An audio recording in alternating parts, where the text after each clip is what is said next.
never reported what happened that night, but it still follows me.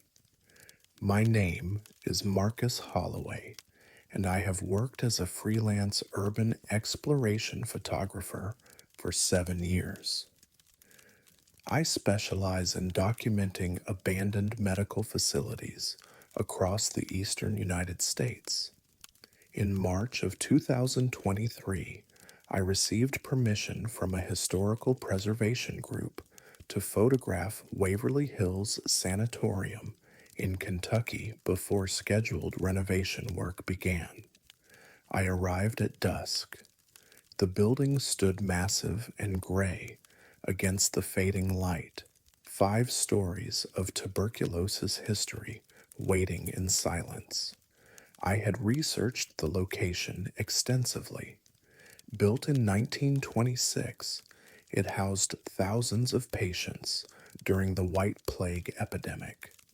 The body chute, the experimental treatments, the death toll, all documented, all historical. I wasn't expecting anything supernatural. I was there for architecture and decay. I entered through the main entrance at 8:47 in the evening. My equipment included 2 cameras, portable lighting, and a digital recorder for field notes. The first 3 floors were what I expected. Peeling paint, broken windows, graffiti from previous trespassers, standard documentation work. I photographed patient rooms, nursing stations, and the chapel. The 4th floor was different. The air felt heavier there, not metaphorically, physically heavier, like walking into a pressurized room. My ears popped. I noted it in my recorder and continued down the east wing corridor. Most doors hung open or had been removed entirely over the decades. Except one. Room 414 had its door closed. The small window at eye level was covered from the inside with something dark. I tested the handle, unlocked. The door swung inward with a long, clean sound that echoed wrong in the silence. Inside was a fully intact operating theater from the 1940s. I have photographed 42 abandoned hospitals. I have never seen preservation like this. Surgical instruments lay arranged on stainless steel trays beside an operating table. Overhead lights hung motionless. Glass cabinets lined the walls, still containing bottles with faded labels. Everything was covered in thick, undisturbed dust. 80 years of it, layered like archaeological sediment. The arrangement was too perfect, too deliberate. Instruments were positioned as if mid-procedure. Scalpels, clamps, retractors, all laid out in surgical order. A cloth drape hung partially over the table edge. I moved closer, documenting everything with my camera. The flash lit the room in bursts of white light. I photographed the instrument trays, the overhead lamp assembly, the medicine cabinets, the observation window overlooking the table. Each click of the shutter felt too loud.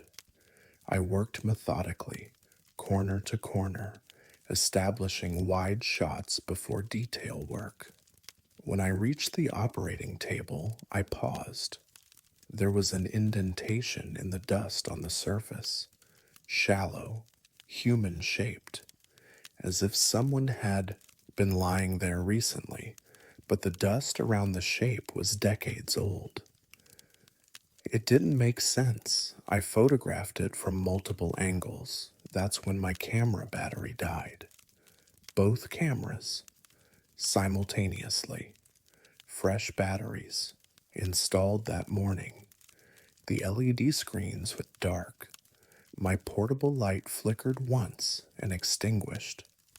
I stood in complete darkness in that operating theater, alone, 4 floors up, in an abandoned sanatorium. I fumbled for my phone, the screen illuminated, casting blue light across the room.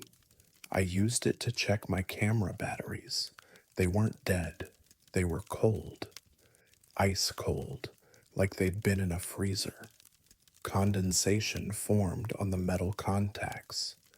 I heard something then, a wet sound, organic, like gloved hands moving across surgical instruments. It came from the tray beside me, the one I had just photographed. I turned my phone light toward it. The instruments were in different positions. I have an eidetic memory for composition. It's why I'm good at my work.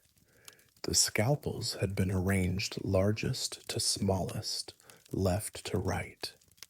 Now they formed a different pattern, a tighter grouping, almost like fingers closing around something. The sound came again, closer, behind me now. I spun, my phone light swept across the operating table.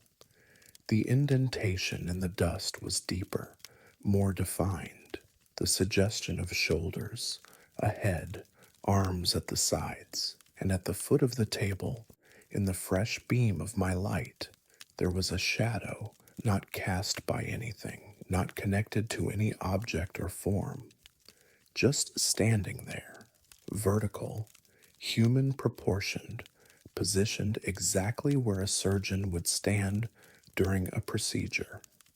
I took a photograph with my phone. The shadow didn't appear in the image, but something else did. Standing directly over the operating table, visible only in the photograph, was a figure in surgical gown and mask. The image was slightly blurred, as if the figure had moved during the exposure, but I could see the eyes above the mask. They were looking directly at the camera, directly at me. I left. I didn't walk. I ran. Down 4 flights of stairs, through corridors I could barely see, out into the parking lot where my hands shook too much to unlock my car on the first 3 attempts. I reviewed the photographs the next morning. 73 images total. The figure appeared in 6 of them, always in different positions around the table, always slightly closer to the camera than in the previous shot. In the final image, taken just before my batteries died, the figure was standing less than 3 feet away. I submitted 40 images to the Historical Preservation Group. None of the 6 with the figure.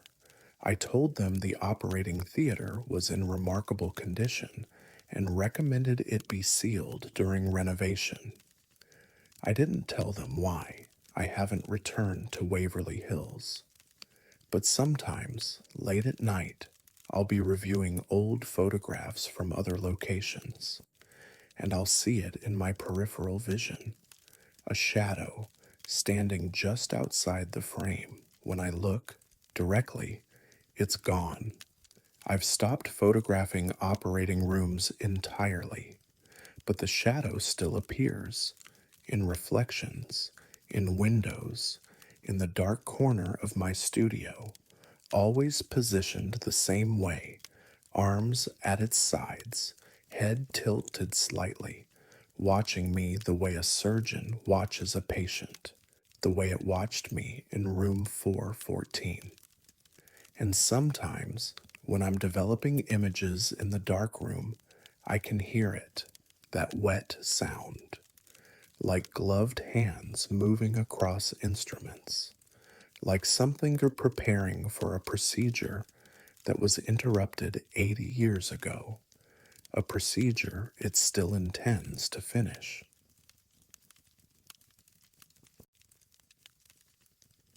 There's a room in this hospital we're never supposed to open. I know why. My name is Dr. Helena Richter, and I have worked as a research physician at Belitz Heilstätten Medical Archive in Brandenburg, Germany, for 9 years. The facility operates primarily as a historical preservation site now, though portions remain active for pulmonary research. My work involves cataloging medical equipment and treatment records from the sanatorium's tuberculosis era, spanning 1902 through 1994. The building complex covers 60 hectares of forest land. Most structures are unstable and off limits to staff, but the surgical wing, where I maintain my office, is structurally sound and climate controlled for document preservation. I work alone most evenings. The archive team consists of myself and 2 part-time assistants who handle daytime tours. Night work suits me. The silence helps me focus on translation work. German medical records from the early 20th century require careful interpretation. On the evening of July 16th, 2024, I stayed late to finish cataloging a series of surgical logs from the 1940s. The air conditioning had been malfunctioning all week. Despite repeated maintenance calls, several rooms remained uncomfortably warm. Around 9:30, I took a break and walked the third-floor corridor to stretch my legs. The hallway lighting is motion activated.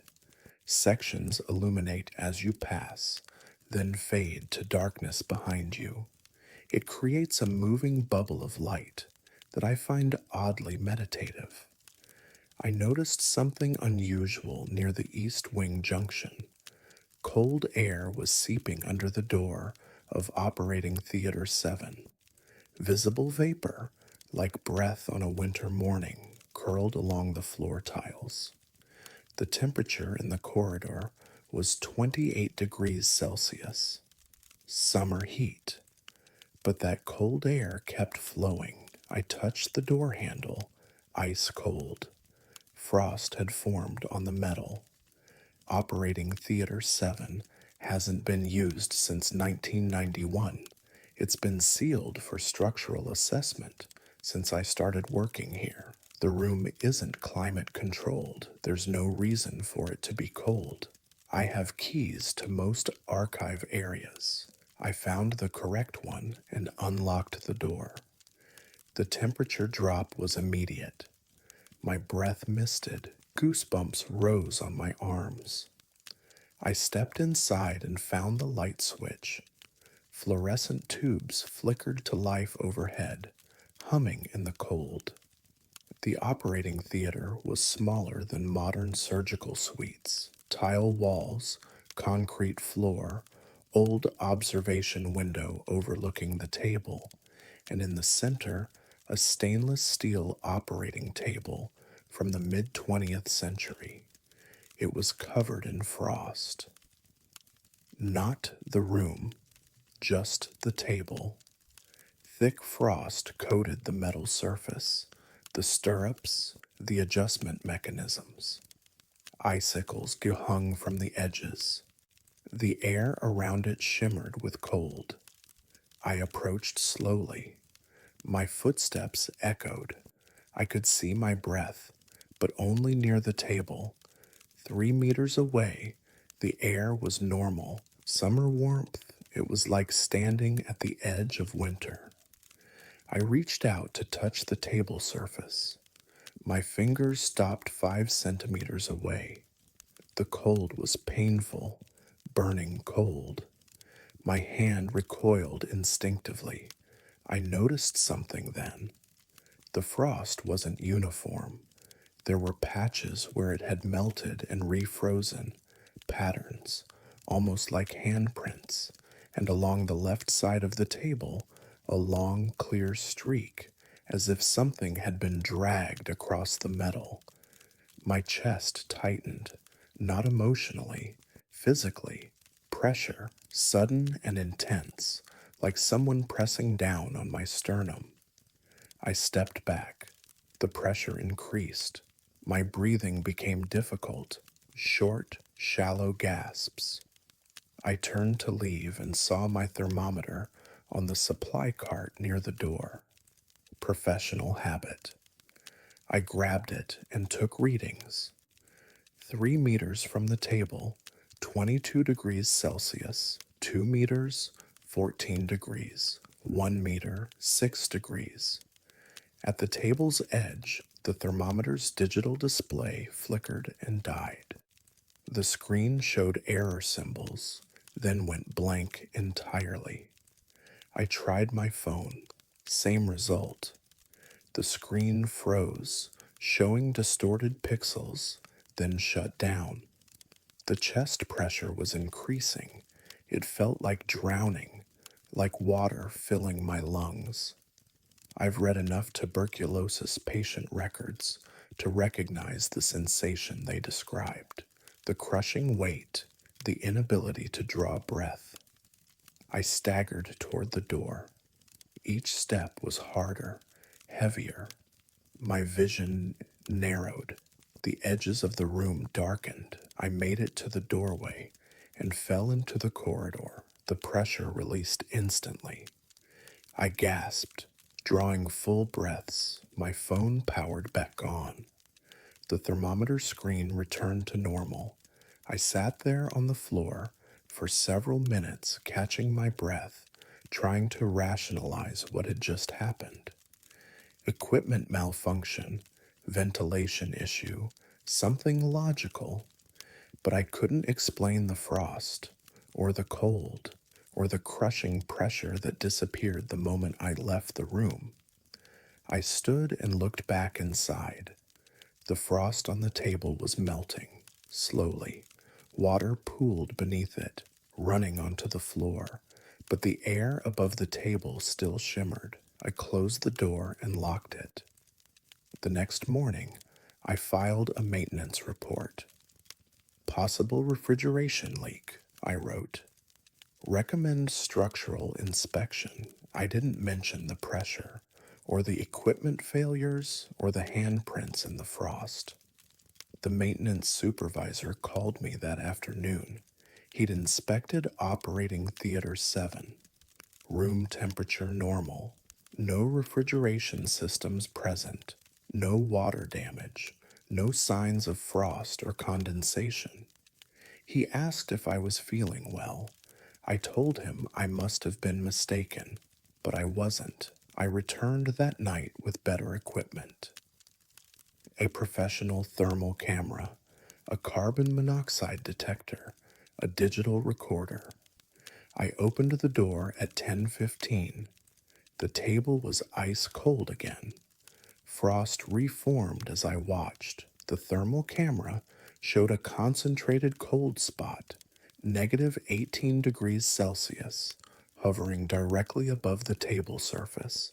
But there was nothing there, just empty air radiating cold. The chest pressure began immediately.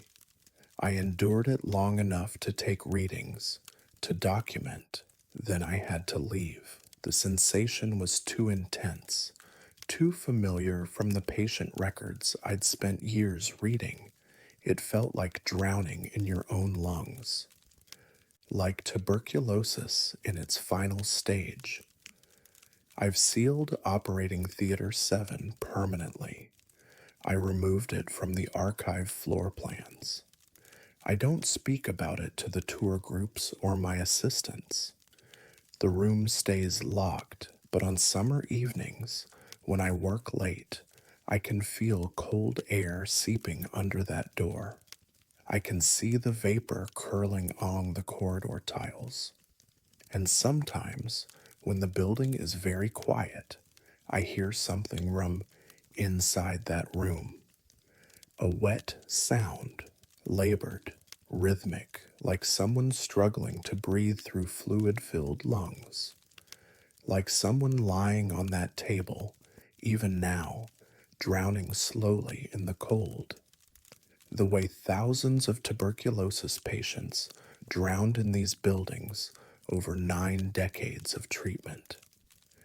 I never open the door anymore, but the cold keeps seeping out, and the pressure finds me sometimes, even in my office. A sudden weight on my chest, a tightness in my lungs, a reminder that some rooms should never be opened and some deaths never finish dying.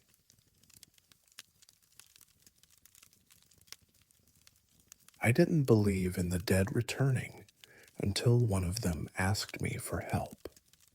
My name is Rachel Kimura, and I have worked as a documentary filmmaker specializing in institutional history for 12 years. In October of 2024, I received funding to produce a short film about Pennhurst State School in Spring City, Pennsylvania.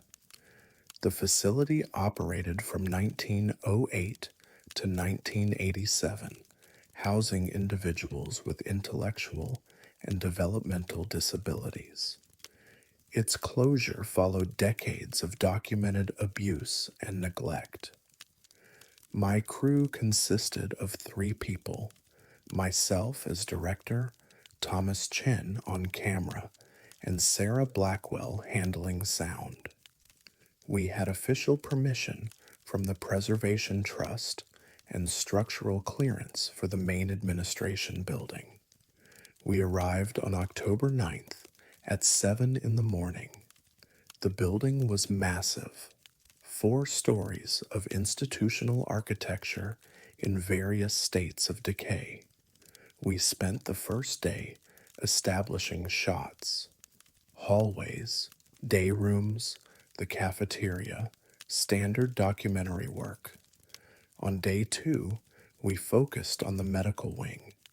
The surgical suite was located on the 3rd floor, east corridor. The door had been sealed with warning tape, but our clearance included access. Thomas cut the tape, and we entered at 2:30 in the afternoon. The operating theater was smaller than I expected. Tile walls painted institutional green.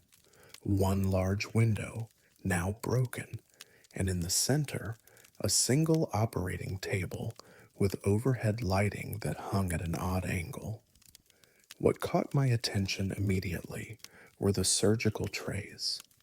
3 stainless steel trays positioned beside the table, each containing instruments arranged in perfect numerical order. The first tray held scalpels numbered 1 through 12, small metal tags attached to each handle. The second tray contained clamps, also numbered. The third held retractors. Sarah noticed it first. Someone's been organizing these. Preservation Trust, probably, I said, for historical accuracy. But something felt wrong about it. The instruments were old, certainly original to the facility, but there wasn't any dust on them. Everything else in the room was covered in decades of grime. The instruments looked freshly arranged. We documented the room methodically. Thomas filmed wide shots while Sarah captured ambient sound. I photographed the instrument trays, noting the numbering system. Medical facilities use instrument counts to prevent surgical retention. Every scalpel, every clamp accounted for before and after procedures. 12 scalpels. I counted them twice to be certain. We finished filming at 4:15 and returned to our hotel to review footage. The next morning, we came back to get additional angles. We entered the surgical suite at 9:20. Thomas set up his camera while I checked my notes from the previous day. Sarah spoke first. "Did someone come in here last night?" The instrument trays had changed. The scalpels were still in numerical order, but now there were 13 of them. The new one sat at the end of the row, slightly separated from the others. It had the same metal tag, the same aged appearance, but the number on the tag was 13. I checked my photographs from the previous day. 12 scalpels. I counted them in the images. Definitely 12. Maybe preservation staff added it, Thomas suggested, but his voice was uncertain. I called the trust office. No one had been in the building. We were the only people with access during filming. The site manager seemed confused by my question. We documented the new arrangement. 13 scalpels. I photographed each one individually. The 13th didn't look different from the others. Same manufacturer markings, same oxidation patterns, same age. It just hadn't been there yesterday. Sarah was setting up her microphone when she stopped. Do you hear that? I listened. Faint sound, rhythmic, like someone counting. It's coming from the hallway, she said. We left the operating room and stood in the corridor. The sound was clearer there. A voice, distant, reciting numbers. 1, 2, 3, 4.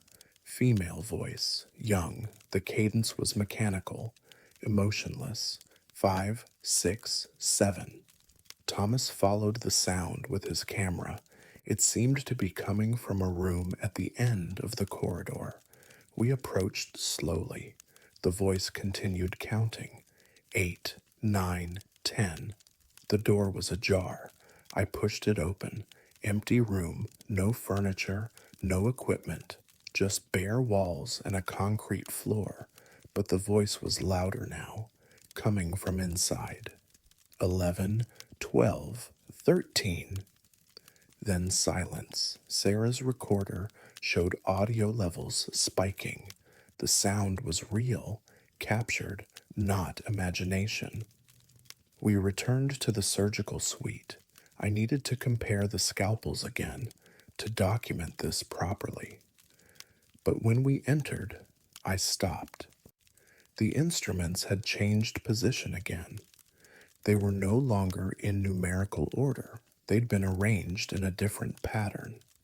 A circle, all 13 scalpels positioned in a perfect circle on the tray, handles pointing outward, blades pointing toward the center, and in the center of the circle, written in dust that hadn't been there before, was a single word. Count. My hands were shaking as I photographed it. Thomas filmed continuously. Sarah captured audio. We were documenting something impossible, and we all knew it. We should leave, Sarah said. I agreed. We packed our equipment quickly. But as we reached the door, the counting started again, louder now, right behind us. 1, 2, 3. I turned. No one there. Just the empty operating room, the surgical trays, the circle of scalpels. 4, 5, 6. The voice wasn't coming from the hallway anymore. It was coming from the operating table, as if someone was lying there, counting. 7, 8, 9. We ran, down the corridor, down the stairs, out into daylight. We didn't stop until we reached the parking lot. I filed a report with the Preservation Trust, recommended the surgical suite be sealed, didn't explain why. They agreed without questions. We edited the documentary using only first day footage. I never mentioned what happened on day 2. Thomas and Sarah don't speak about it either, but I kept the photographs, the 13 scalpels, the circle, the word in the dust, and I kept the audio recording. Sarah isolated it, cleaned it up. You can hear the counting clearly.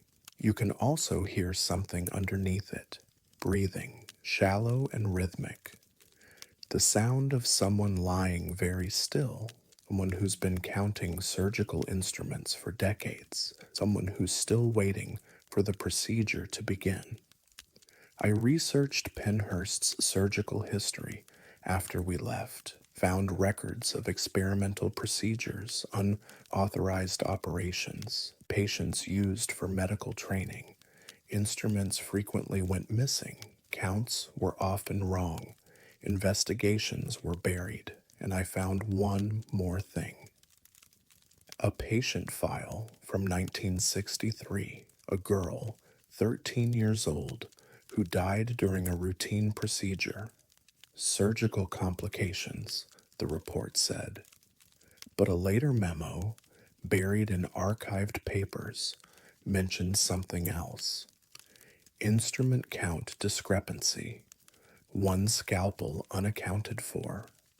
The file lists her last known words, recorded by a nurse who testified during the closure investigations. She was counting 1 through 13 over and over, still counting.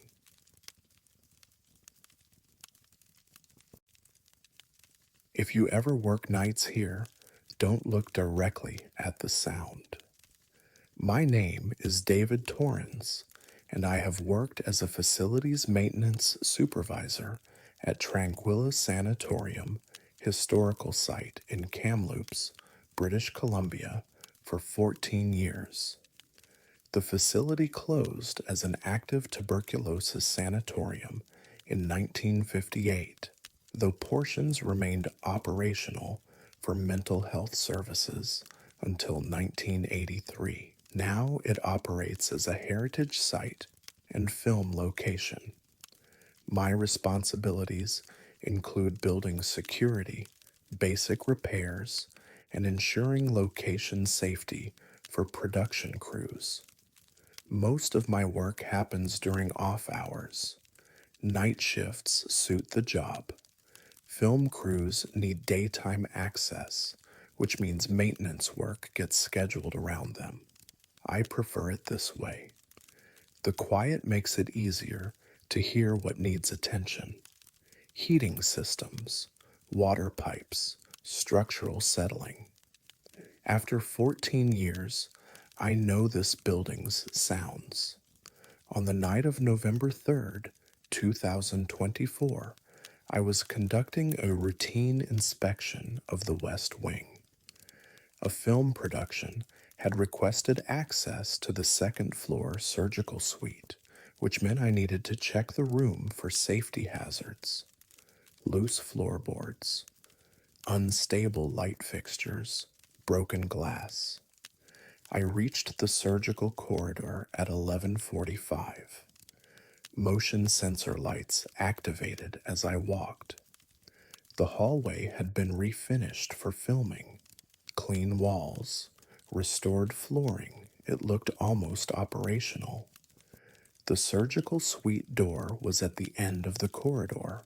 Heavy wood, original hardware, a small wire mesh window at eye level.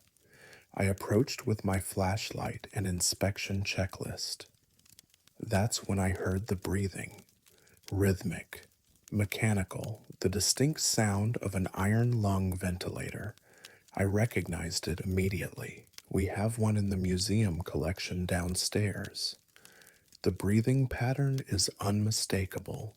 Slow, forced inhalation. Pause. Controlled exhalation. The rhythm of a machine breathing for someone who can't. But there was no iron lung on the second floor. The museum collection is locked in the basement archive, and the sound was coming from inside the surgical suite. I looked through the door window. Dark. I couldn't see anything, but the breathing continued, steady, close, as if the machine was positioned just beyond the door. I unlocked it and pushed it open. The room was empty. Standard surgical theater layout. One operating table in the center, equipment cabinets along the walls, overhead lighting, everything clean for the film crew, but no iron lung, no ventilator, no machine of any kind. The breathing stopped the moment I opened the door. I stood in the doorway, listening. Complete silence. I checked my watch. 11:52. I made a note on my inspection sheet. Possible audio equipment malfunction. But I knew that wasn't right. The sound had been too clear, too precise.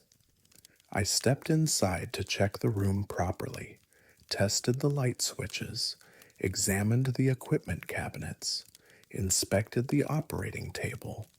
Everything appeared normal. I was documenting a cracked ceiling tile when the breathing started again. Closer this time. Directly behind me, the mechanical rhythm filled the room. Inhalation, pause, exhalation. I turned slowly. Nothing there. But the sound continued, and as I listened, I realized something was wrong with the rhythm.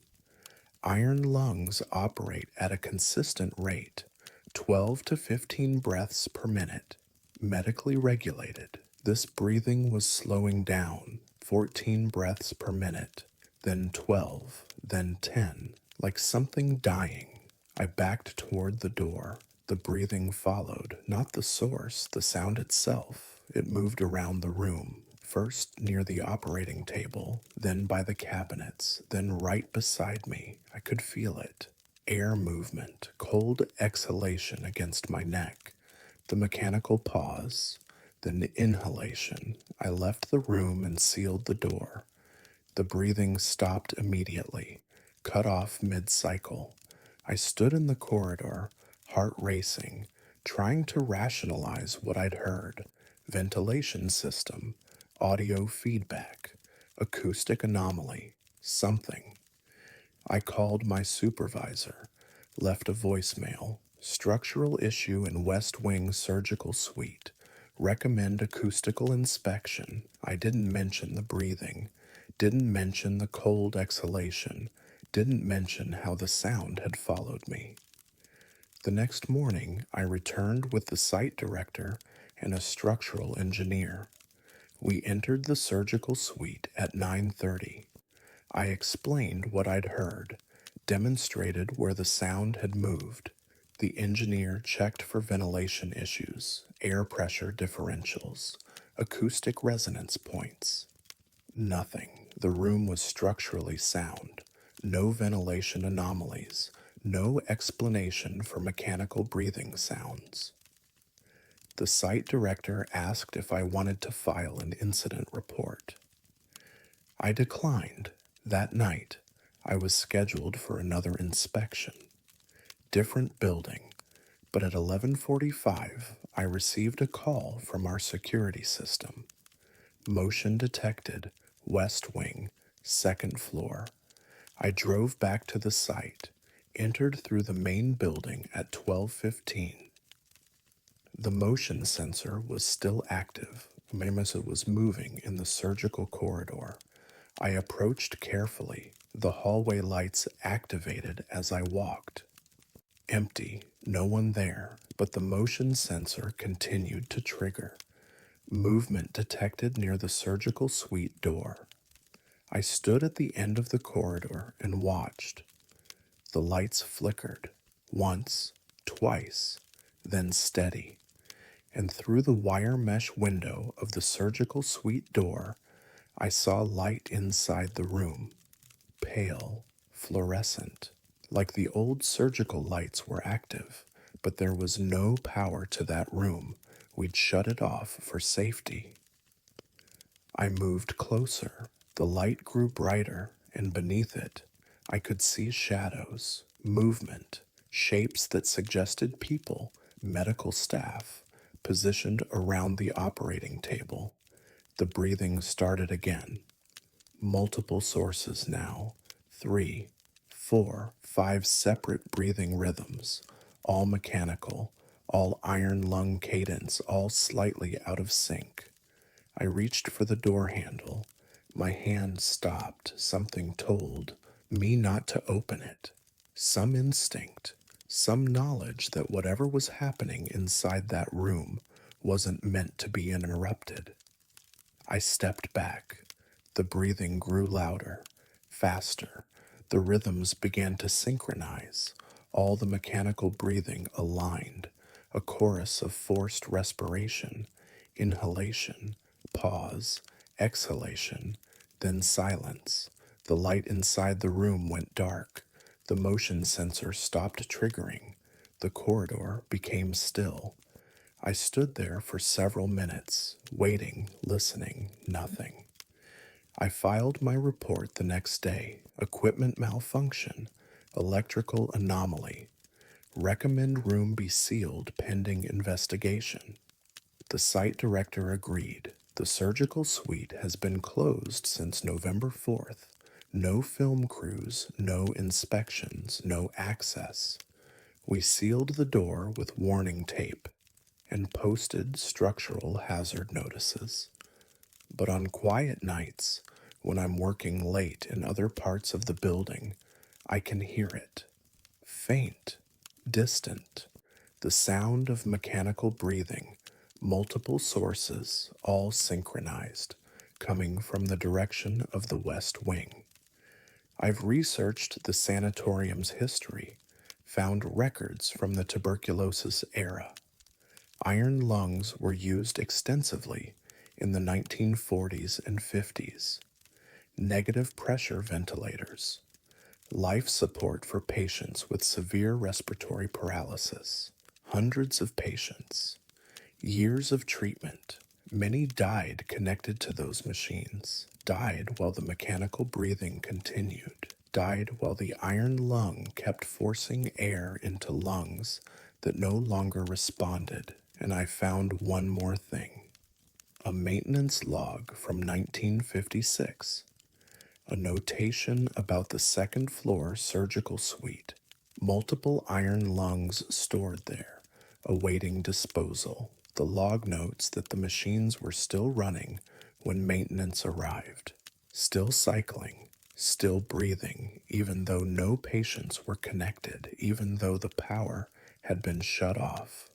Still breathing, just like now.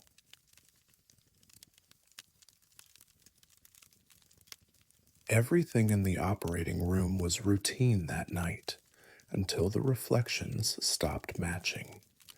My name is Dr. James Whitmore, and I have worked as a consulting historian for the National Health Service Archive Project in England for 16 years. I specialize in documenting decommissioned psychiatric and medical facilities across East Anglia. My work involves photographing architecture, cataloging equipment, and preserving institutional memory before buildings are demolished or repurposed. In September of 2024, I was assigned to document Severals Hospital in Colchester before its final demolition phase. The facility opened in 1813 as a county asylum and closed in 1997. Most buildings had been cleared by the time I arrived, but the surgical wing remained intact for historical preservation photography. I arrived on September 12th at 4 in the afternoon. The building was empty, scheduled for demolition in 3 weeks. My assignment was to complete photographic documentation within 48 hours. The surgical wing was on the second floor, 3 operating theaters, 2 recovery rooms, and a sterilization area.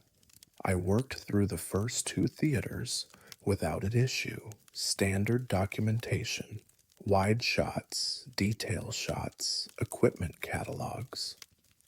I entered operating theater 3 at 6:30 in the evening. Daylight was fading.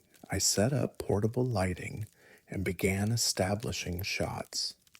Then I looked up.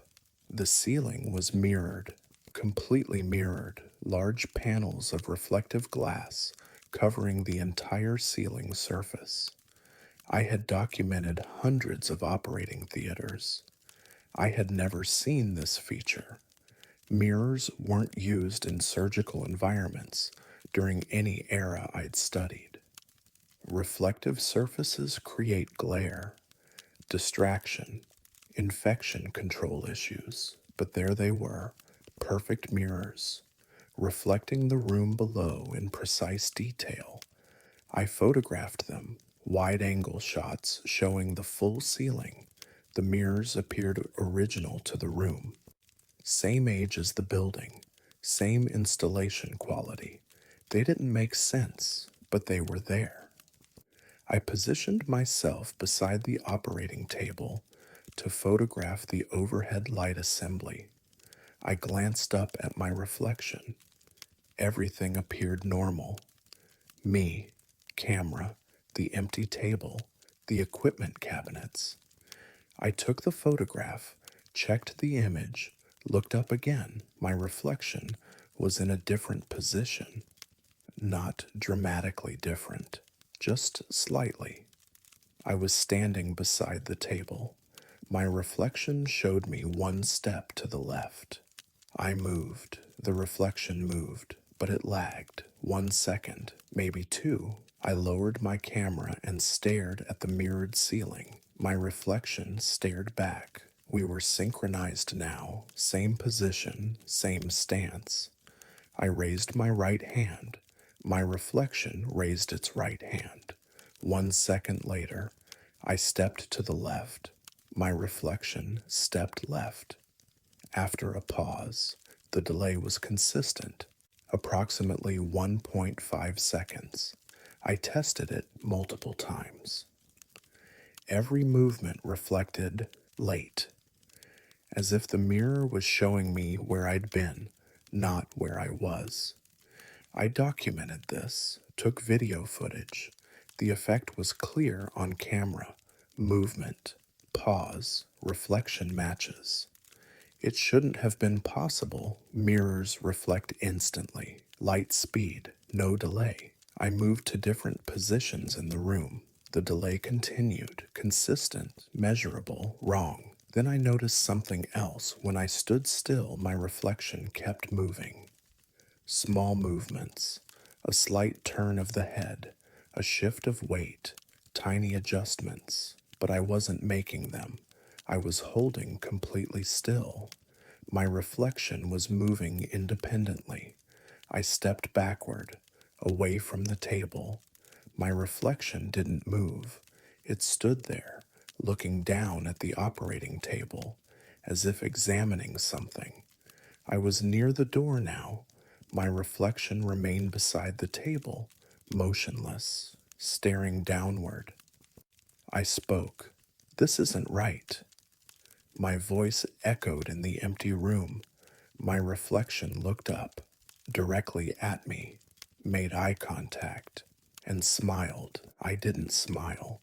I was terrified, but my reflection smiled, clear, deliberate. The expression didn't match my face. I left the room, closed the door, stood in the corridor with my camera, hands shaking, heart racing. I called my project supervisor, left a voicemail, anomalous conditions, in operating theater 3, recommend specialist consultation. I should have left the building, but I needed to document this. Something impossible was happening, and I had evidence, video, photographs, measurable data. I returned to the room at 7:15. The sun had set. My portable lights were the only illumination. I looked up at the mirrored ceiling. My reflection was already there, standing beside the operating table, waiting as if it had never left. But I was standing near the door, 10 feet away. I watched my reflection. It watched me. Neither of us moved. We stood in perfect stillness, two versions of the same person, separated by impossible distance. Then my reflection raised its hand, beckoned me. "Come here." The gesture was clear. I didn't move. My reflection beckoned again, more insistently. Its expression changed, no longer smiling, frustrated, angry. I raised my camera and took a photograph of the ceiling. The flash lit the mirrors. In that brief illumination, I saw something else. There were more reflections, 7 of them, all around the operating table, all looking down at it, all wearing surgical gowns and masks, all completely still. The flash faded. The room returned to portable light. I looked up, just my reflection now, alone, beside the table. It was kneeling, bending down, reaching under the table, as if retrieving something. I stepped closer, despite every instinct telling me to run. I needed to see, to understand. My reflection stood, held something in its hands. I couldn't see what. The angle was wrong, but it lifted the object, examined it, then looked directly at me and mouthed words. I couldn't hear them, but I could read the shape of them on its lips. You stayed. I ran, out of the room, down the corridor, down the stairs. I didn't stop until I reached my car in the parking lot. I submitted my documentation the next morning. Incomplete. I claimed equipment failure. Recommended Theater 3 be demolished without further preservation photography. The supervisor accepted this without question. The building was demolished on schedule, all 3 operating theaters. The entire surgical wing reduced to rubble by October 5th.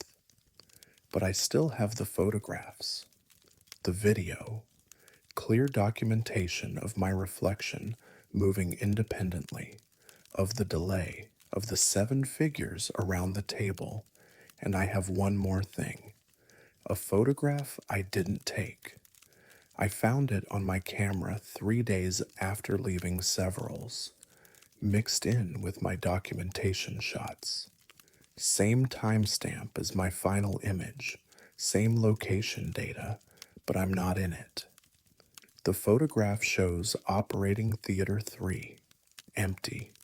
No people, no equipment, just the room. And in the mirrored ceiling, clear and perfectly focused, 7 figures in surgical gowns and masks, standing around the operating table, all looking directly at the camera, all looking at where I was standing when the photograph was taken. I've researched Several's surgical history, found records of experimental procedures, unauthorized operations, patients used for neurological research, and I found something else. Operating theater. 3 had no mirrored ceiling, never did. Architectural plans, historical photographs, documentation from every era, no mirrors, standard plaster ceiling, white paint. The mirrors I photographed shouldn't have existed, but they reflected something. 7 figures who watched, who waited, who wanted me to stay. I don't photograph abandoned hospitals anymore. But sometimes, when I'm developing images in my darkroom, I glance at the ceiling, and for just a moment, I see it, a mirrored surface where plaster should be, and in that reflection, my face, looking down at me, smiling, beckoning, come back, stay.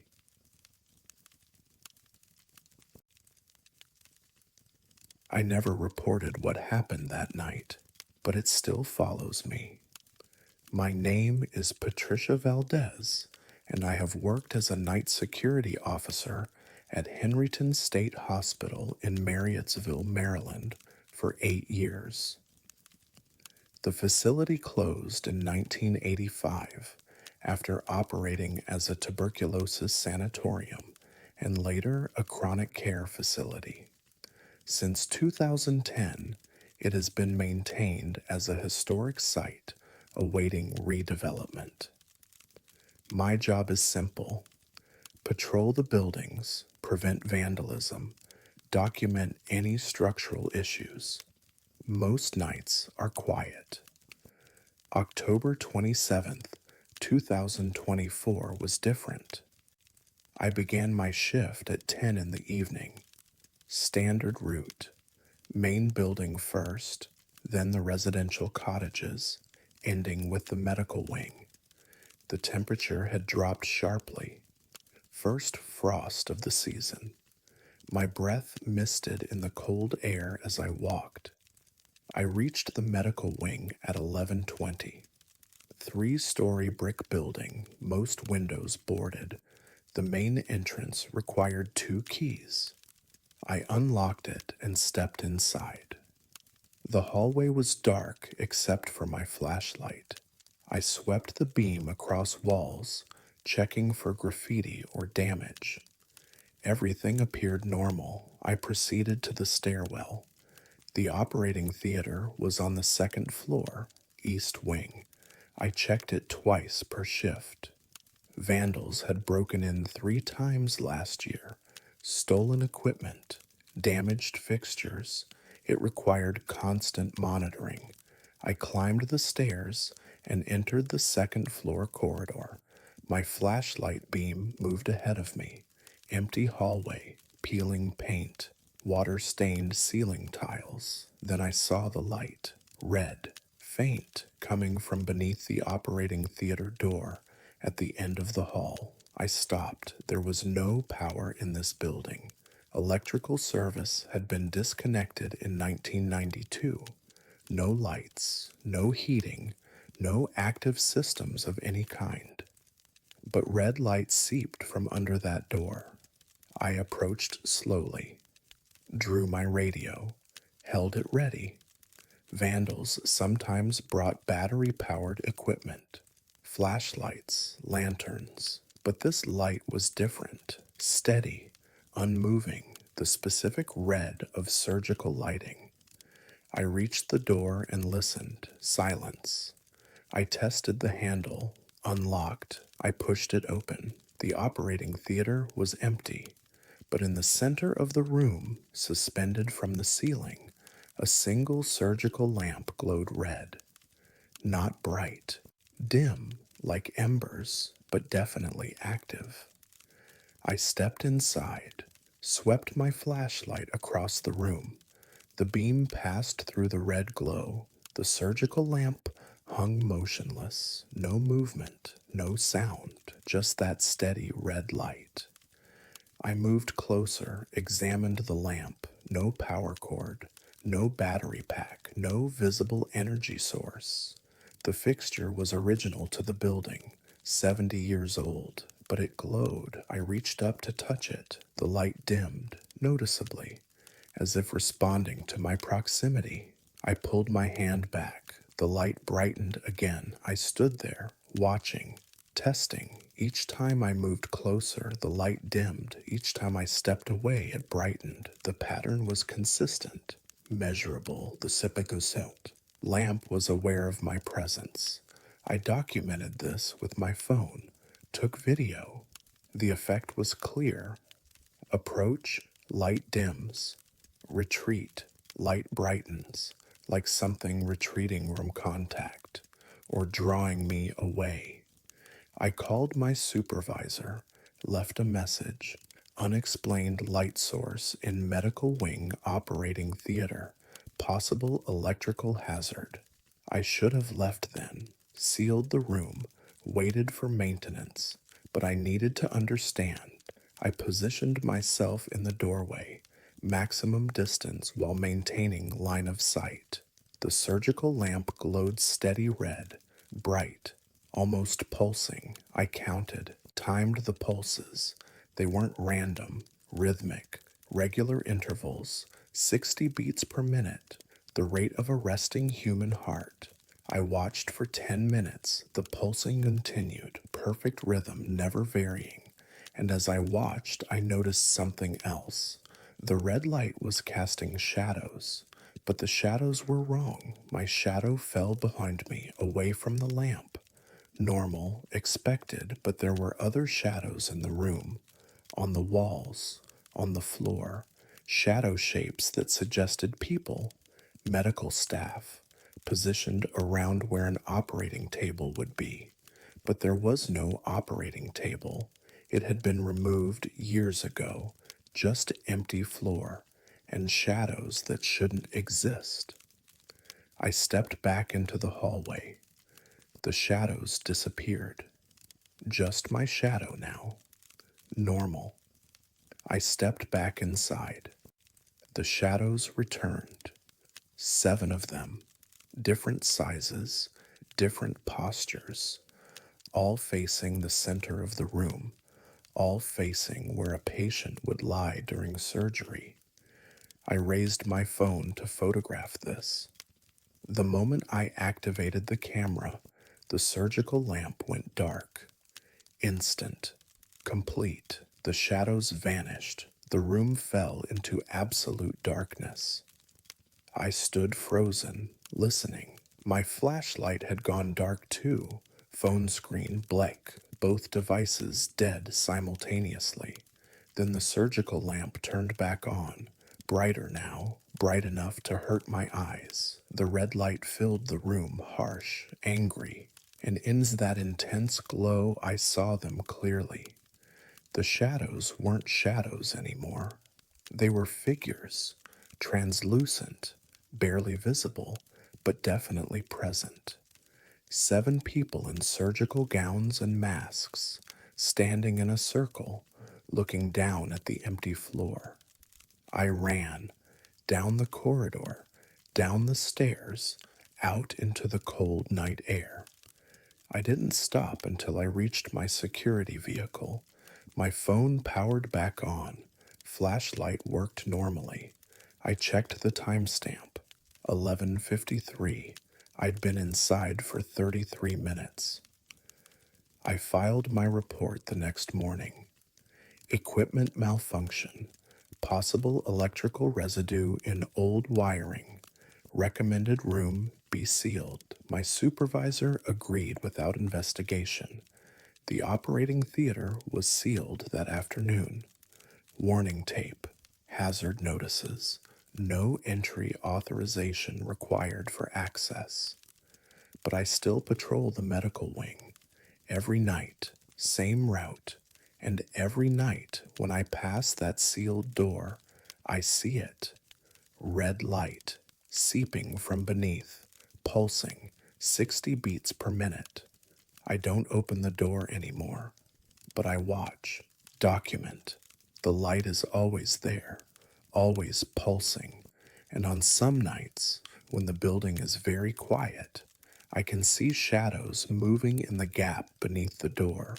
7 shadows, circling, watching, waiting. I researched the operating theater's history, found surgical records from the 1940s and 50s, thousands of procedures, tuberculosis treatments, experimental surgeries, high mortality rates, and I found one specific record. October 27th, 1953, exactly 71 years before my encounter, a surgical procedure that went wrong. Power failure during operation. Emergency lighting failed. 7 medical staff. 1 patient. All 8 died in the darkness while the backup generator was being repaired. The report noted one detail. The surgical lamp had remained active during the power failure. Battery backup system. It glowed red for 47 minutes, the only light in the room, the only witness. And according to the maintenance log, that lamp was never turned off properly. The backup battery was never disconnected. It should have died 71 years ago. But it didn't die. It's still there, still glowing, still pulsing 60 beats per minute. The rhythm of a human heart, or 7 human hearts, or the memory of hearts that stopped beating in the dark.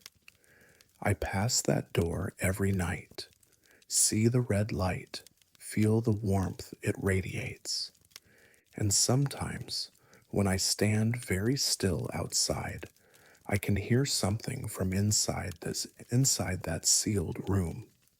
Whispers, quiet, urgent, 7 voices speaking in medical terminology, calling for instruments, for suction, for light, always calling for light. Because the power never came back on, the backup generator never started, and those 7 people never left the darkness. They're still there, still trying to finish the procedure, still trying to save the patient, still working by the light of a surgical lamp that refuses to die.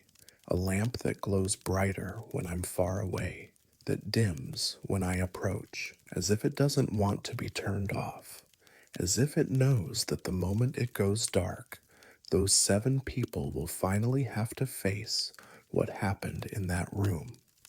Will finally have to stop trying to save someone who died 71 years ago. But the lamp keeps glowing, and they keep trying, and I keep walking past that door every night, seeing the red light, knowing what it means, knowing that some lights never go out, some procedures never end, and some darkness never lets go of the people it swallowed.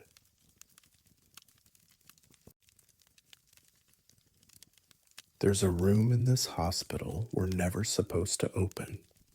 I know why. My name is Dr. Michael Chen, and I have worked as a forensic pathologist, consulting with the New York City Department of Health for 19 years. In August of 2024, I was assigned to conduct a biological hazard assessment of Riverside Hospital on North Brother Island. The facility had been abandoned since 1963 after operating as a quarantine hospital and later a treatment center for adolescent drug addiction. The city was considering redevelopment and needed contamination surveys before demolition could begin. I arrived by ferry on August 9th at 8 in the morning with 2 environmental technicians. The island was overgrown. Trees had consumed most structures, but the main hospital building remained partially intact. Our assignment was to survey all accessible rooms for asbestos, lead paint, and biological contaminants. We worked floor by floor. Systematic documentation, air quality readings, surface swabs, standard protocol. By afternoon, we had cleared the first floor and most of the second. The operating theater was the last room on our list. Southeast corner, second floor. The door was sealed with institutional warning tape dated 1962. My technicians cut through it and we entered. The room was remarkably preserved. Operating table in the center, equipment cabinets along walls, overhead lighting fixtures, everything covered in decades of dust except one thing. The operating table had bloodstains, fresh bloodstains, dark red, still wet, pooled on the stainless steel surface and dripping onto the floor. I stopped immediately, drew my team back. This violated every assumption. The building had been sealed for 61 years. There was no way for fresh biological material to be present. I approached carefully, examined the stains without touching. They appeared arterial, bright red with darker clotting at the edges, recent, within hours, based on coagulation patterns. But that was impossible. I took samples, triple bagged them. My technicians photographed everything. Documentation protocol. The stains were warm. I could feel heat radiating from them when I held my hand close. Approximately 37 degrees Celsius. Human body temperature, I collected temperature readings. The room itself was cool, 15 degrees, but the blood on the table measured 36.8 degrees. Active body temperature, as if it had just left a living person. I called my supervisor, described the situation, possible biohazard, fresh blood in sealed environment, unknown source. She instructed me to collect comprehensive samples and evacuate the site immediately. We worked quickly. Multiple samples from different areas of the staining pattern, swabs from the table surface, air samples from around the pool. I documented everything with thermal imaging.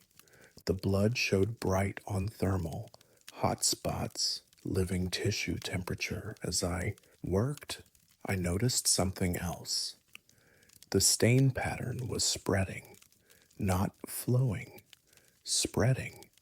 The edges of the pool were extending across the table surface, slowly, millimeters per minute, but definitely growing. I marked the perimeter with my pen, waited, watched. The blood moved past my marks, expanded outward in all directions, but there was no source, no wound, no body, just blood appearing and spreading on a table in a sealed room. My junior technician touched my shoulder. Dr. Chen, look at the floor. Blood was dripping from the table edge, but the drops weren't falling. They were moving upward, against gravity, rising from the floor, up the table legs, joining the pool on the surface. I stepped back. This violated physical laws. Blood doesn't flow upward, doesn't maintain body temperature in a cold room, doesn't appear in sealed environments. I collected more samples. My hands shook as I worked. Professional composure breaking. This was beyond contamination assessment, beyond biological hazard. This was something else entirely. I ordered my team to evacuate. We left the operating theater at 2:47 in the afternoon, sealed the door, posted biohazard warnings, returned to the ferry.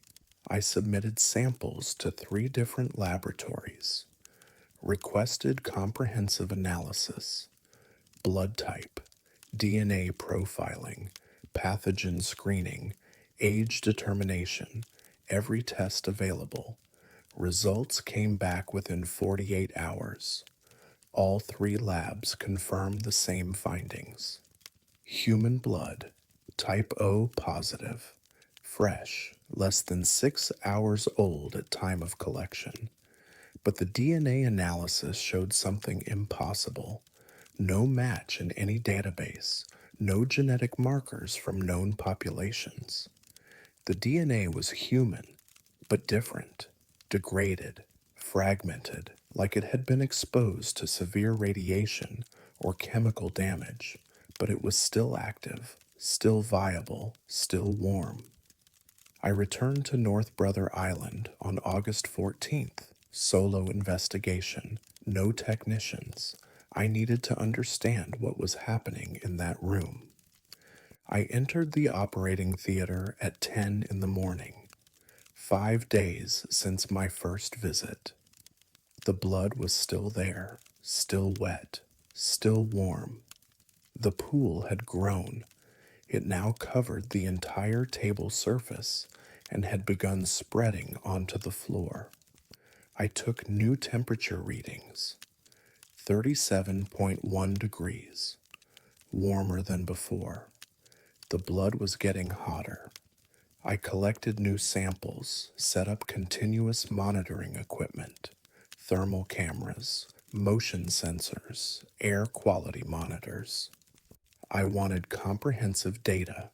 I wanted to understand the mechanism. I was setting up the final camera when I noticed the pattern. The way the blood had spread on the table, it wasn't random. It had shape, structure. I moved to get a better angle. The blood pool formed a silhouette.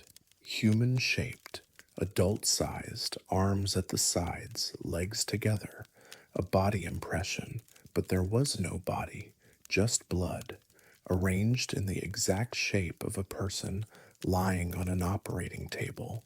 And as I watched, the pattern changed, the blood moved, shifted, the silhouette's right arm bent, moved upward, reaching, the hand shape extended toward me. I backed away. The thermal camera captured everything. The blood was moving with purpose, deliberately, forming shapes, communicating. The arm lowered, the silhouette returned to resting position. Then new shapes formed, letters, written in blood, appearing on the table surface beside the body shape. HELP. I stood frozen, reading. The letters were clear, precise, deliberate. More letters formed. STILLHERE. The thermal camera showed temperature spikes where the letters appeared, each one hot, active, alive. I should have left, should have sealed the room permanently, but I needed to know. I spoke. Who are you? The blood responded. Letters formed faster now. MARYTYPHOID. Mary. Typhoid Mary. Mary Mallon. I knew the history. Irish immigrant. Asymptomatic typhoid carrier. Forcibly quarantined on North Brother Island.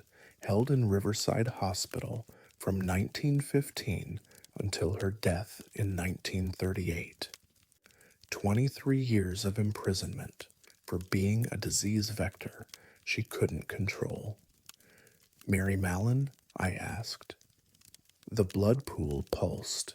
Heat increased. The silhouette moved again, sitting up, torso rising from the table, arms extending, reaching toward me. I ran, out of the operating theater, down the stairs, out of the building. I didn't stop until I reached the ferry dock. I filed my final report that evening. Severe biological contamination. Recommend immediate demolition. No further assessment possible. The city accepted my recommendation. North Brother Island demolition began on September 1st, 2024. The operating theater was destroyed on September 3rd. I watched from the ferry, saw the building collapse, saw dust rise, saw it all reduced to rubble, but I kept the samples, all of them, and I've continued testing. The blood is still viable, still warm, still showing active cellular activity. 6 months later, stored in sealed containers, no nutrient source, no oxygen supply, just blood that refuses to die. And sometimes, late at night in my laboratory, I'll check the samples. Open the storage unit. Look at the sealed vials. The blood moves, swirls, forms patterns against the glass. Letters, words, STILLHERE, STILLALIVE, NEVERFREE. Mary Mallon died in 1938, buried in St. Raymond's Cemetery in the Bronx. But her blood is still active, still warm, still writing messages in sealed containers, still trapped on North Brother Island. Even after the building is gone, even after 86 years, still quarantined, still imprisoned, still bleeding on a table that no longer exists, because some infections never end, some quarantines never lift, and some people never stop dying, over and over, in the place where they were held against their will. The blood knows, the blood remembers, the blood is still there, warm and alive and writing help in the darkness, still waiting for someone to set her free.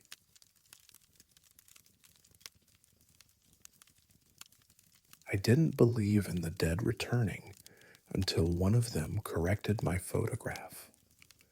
My name is Jennifer Park, and I have worked as an archivist for the New Jersey State Historical Preservation Office for 13 years. My specialty is institutional photography, documenting abandoned state facilities before demolition or repurposing. In June of 2024, I was assigned to photograph Greystone Park Psychiatric Hospital in Morris Plains before its scheduled demolition.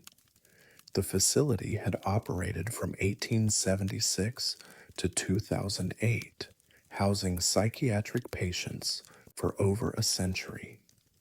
I arrived on June 11th with my assistant, Robert Torres. We had 5 days to document the entire complex. Hundreds of rooms, multiple buildings, comprehensive photographic survey. We began with the main administrative building, moved systematically through patient wards, recreation areas, dining halls. By day 3, we reached the medical wing. The surgical suite was on the 4th floor.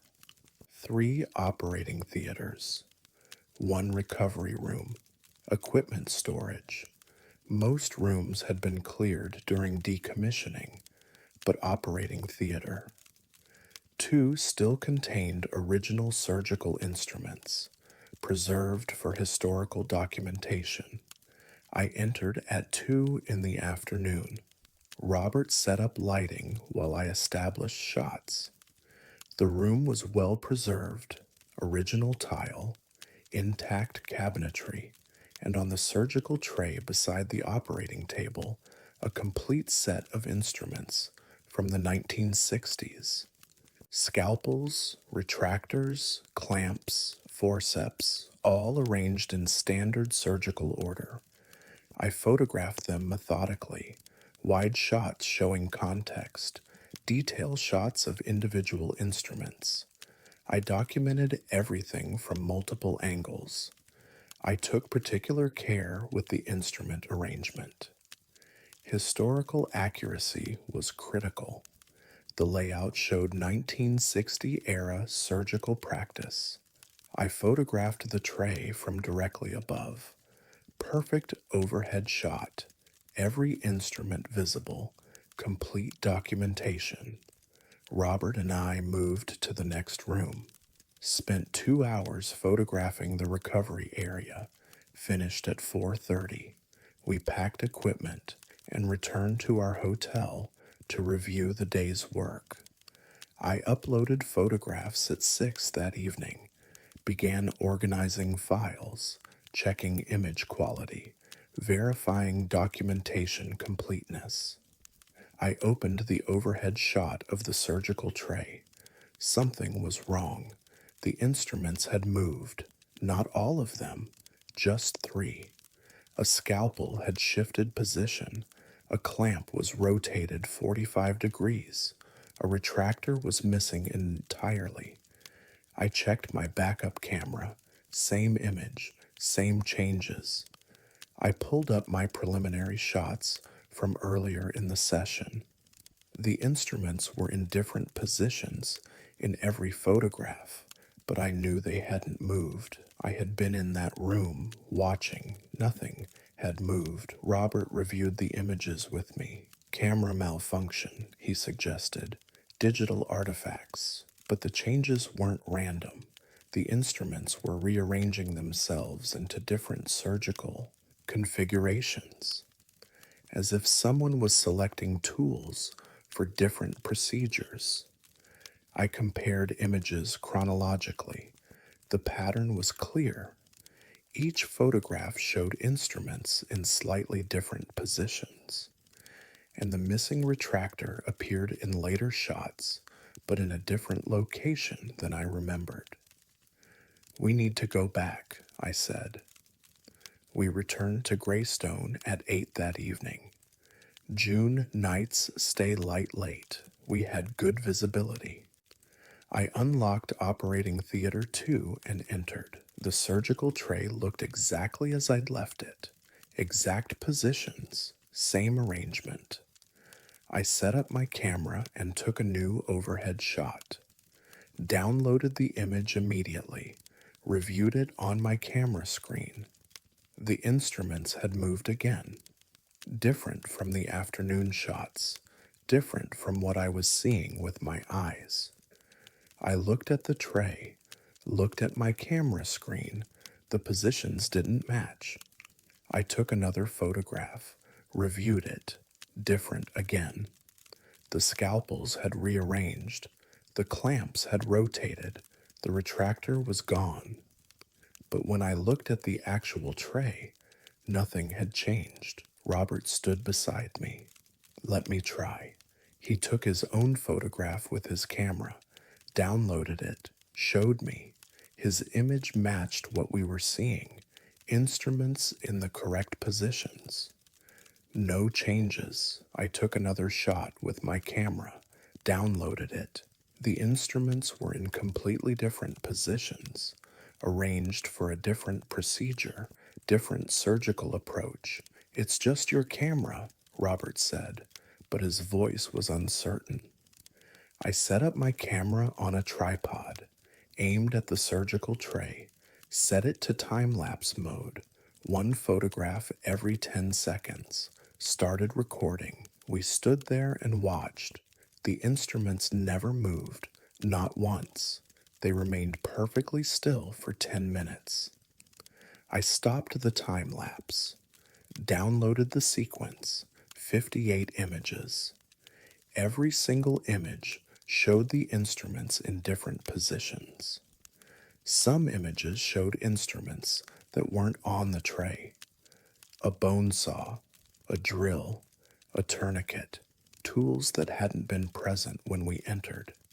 Some images showed the tray completely empty, just bare stainless steel, and 3 images showed something else: shadow shapes, barely visible, translucent, positioned around the tray, as if someone was standing there, selecting instruments, preparing for surgery. Robert saw them too. What is that? I didn't answer. I was comparing the instrument positions across images, looking for patterns. And I found one. The instruments weren't random. They were matching historical photographs. I had archived surgical documentation from Greystone, thousands of images from the hospital's operating history, procedures from the 1920s through the 2000s, and the instrument positions in my time lapse matched those historical photographs. Exactly. Image 12, instruments arranged for a lobotomy, matched a 1949 surgical photograph. Image 23, thoracic surgery setup, matched a 1962 photograph. Image 38, emergency amputation, matched a 1976 photograph. My camera wasn't malfunctioning. It was documenting history, showing procedures that had happened in this room, showing the instruments as they had been arranged decades ago, showing the surgeons who had arranged them. I took one more photograph, aimed carefully at the surgical tray, held my breath, pressed the shutter. I downloaded it and looked. The instruments were gone, the tray was empty, and standing around it, clear and solid in the image, were 7 people in surgical gowns and masks, old-fashioned attire, 1960s era, all looking down at the tray, all looking directly at where a patient would be. I showed Robert. He stepped back. We're leaving. I wanted to argue, to document more, but he was right. We left operating theater 2 at 9:15, locked it, posted completion notices. We never returned. I submitted my photographs the next day, but I removed the time-lapse sequence, removed the images showing instrument changes. removed the image showing the 7 surgeons. I submitted only Robert's photographs, static, normal, accurate, but I kept the others. Private archive, evidence of something I couldn't explain, and I've continued researching. I identified 5 of the 7 surgeons in my photograph, matched them to hospital employment records, all deceased, deaths ranging from 1974 to 2005. And I found surgical records, procedures performed in operating theater too, over 13,000 operations between 1926 and 2003, 13,000 arrangements of surgical instruments, 13,000 moments captured, 13,000 procedures that left impressions in that room, impressions strong enough to appear in photographs, strong enough to rearrange instruments, strong enough to bring back the surgeons who performed them. I don't photograph abandoned operating rooms anymore, but sometimes I'll review my time-lapse sequence, watch the instruments change, watch the shadows gather, watch the surgeons appear, and I'll notice new images, images I didn't take, images that appear in my archive without explanation. More surgical trays, more instrument arrangements, more shadow surgeons standing around tables that no longer exist. The room is gone now, demolished, reduced to rubble, but my camera still captures it, still shows the instruments arranging themselves, still shows the surgeons working. Because some procedures never finish, some surgeries never end, and some operating rooms keep functioning long after the building falls. They're still there, in my photographs, in my archive, 7 surgeons in 60-year-old surgical gowns, still preparing instruments, still getting ready for the next procedure, still waiting for a patient who will never arrive, still correcting my photographs, still showing me how the instruments should really be arranged, still teaching me that some things photograph better than they exist.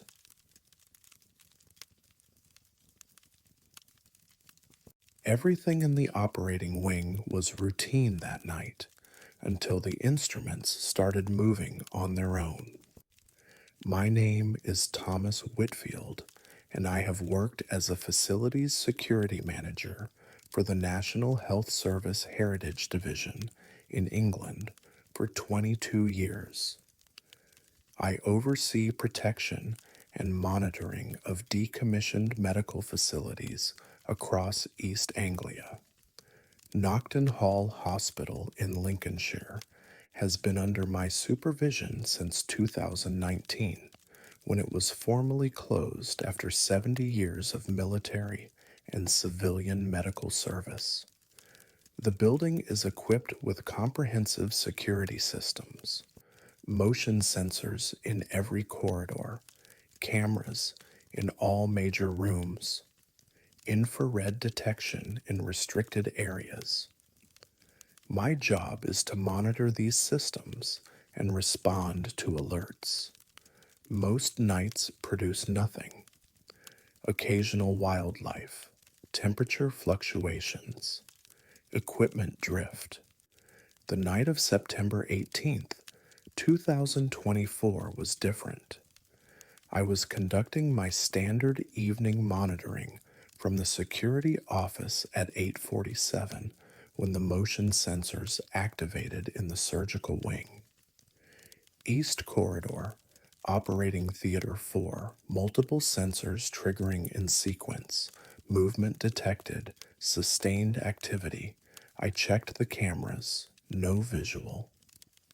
The feeds from Operating Theater 4 showed the empty rooms, dark, undisturbed, but the motion sensors continued reporting activity. I drove to the site, arrived at 9:23, entered through the main building with my flashlight and tablet. Live sensor data showed continuing movement. East Wing, second floor, operating theater 4 specifically. I climbed the stairs, approached the surgical corridor. All lights were off, no visible intrusion, but my tablet showed clear motion detection. Multiple sources moving in coordinated patterns within the operating theater. I unlocked the door and entered. Empty room.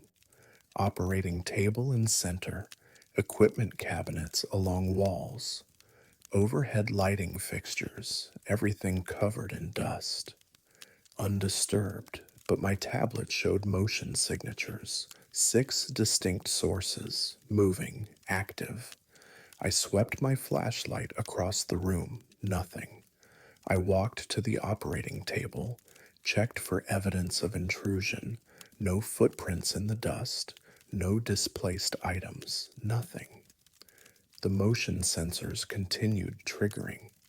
My tablet displayed real-time data, movement around the operating table, circular pattern, 6 sources maintaining formation, as if people were standing in surgical positions. Scrub nurse, anesthesiologist, primary surgeon, assistants, but there was no one there. I activated my body camera, started recording. The motion data was too precise to ignore. Something was happening in this room, something the sensors could detect even if I couldn't see it. I stood near the door, watching, waiting. The motion signatures continued, steady, coordinated, following recognizable patterns, surgical movement, precise, professional. Then I saw it, a surgical clamp on the instrument tray beside the operating table. It moved, lifted, rotated 45 degrees, set down in a different position. I approached slowly, focused my flashlight on the tray. The instruments were arranged in surgical order, standard layout. But as I watched, a scalpel moved, slid 3 inches to the left, as if someone had picked it up and placed it aside. My tablet showed motion signatures clustered around the tray, hands reaching, selecting, manipulating instruments. But I saw no hands, no figures, just the instruments moving on their own. A retractor lifted, hovered, moved to the opposite side of the tray, set down gently. I activated the room's security camera feed on my tablet, watched the recording in real time. The camera showed what my eyes saw. Empty room, instruments moving, no visible cause. But when I switched to infrared view, I saw them. Heat signatures, 6 of them, human-shaped, positioned around the operating table, moving, working, performing coordinated actions. Their hands showed bright on thermal imaging, warm, active, reaching for instruments. I stood frozen, watching infrared and visible light simultaneously. In normal view, instruments moved on their own. In infrared, people moved them, people who didn't exist in visible spectrum. The thermal signatures were detailed. I could see my individual fingers, see hands passing instruments, see bodies shifting position, all radiating heat, body temperature, 37 degrees Celsius.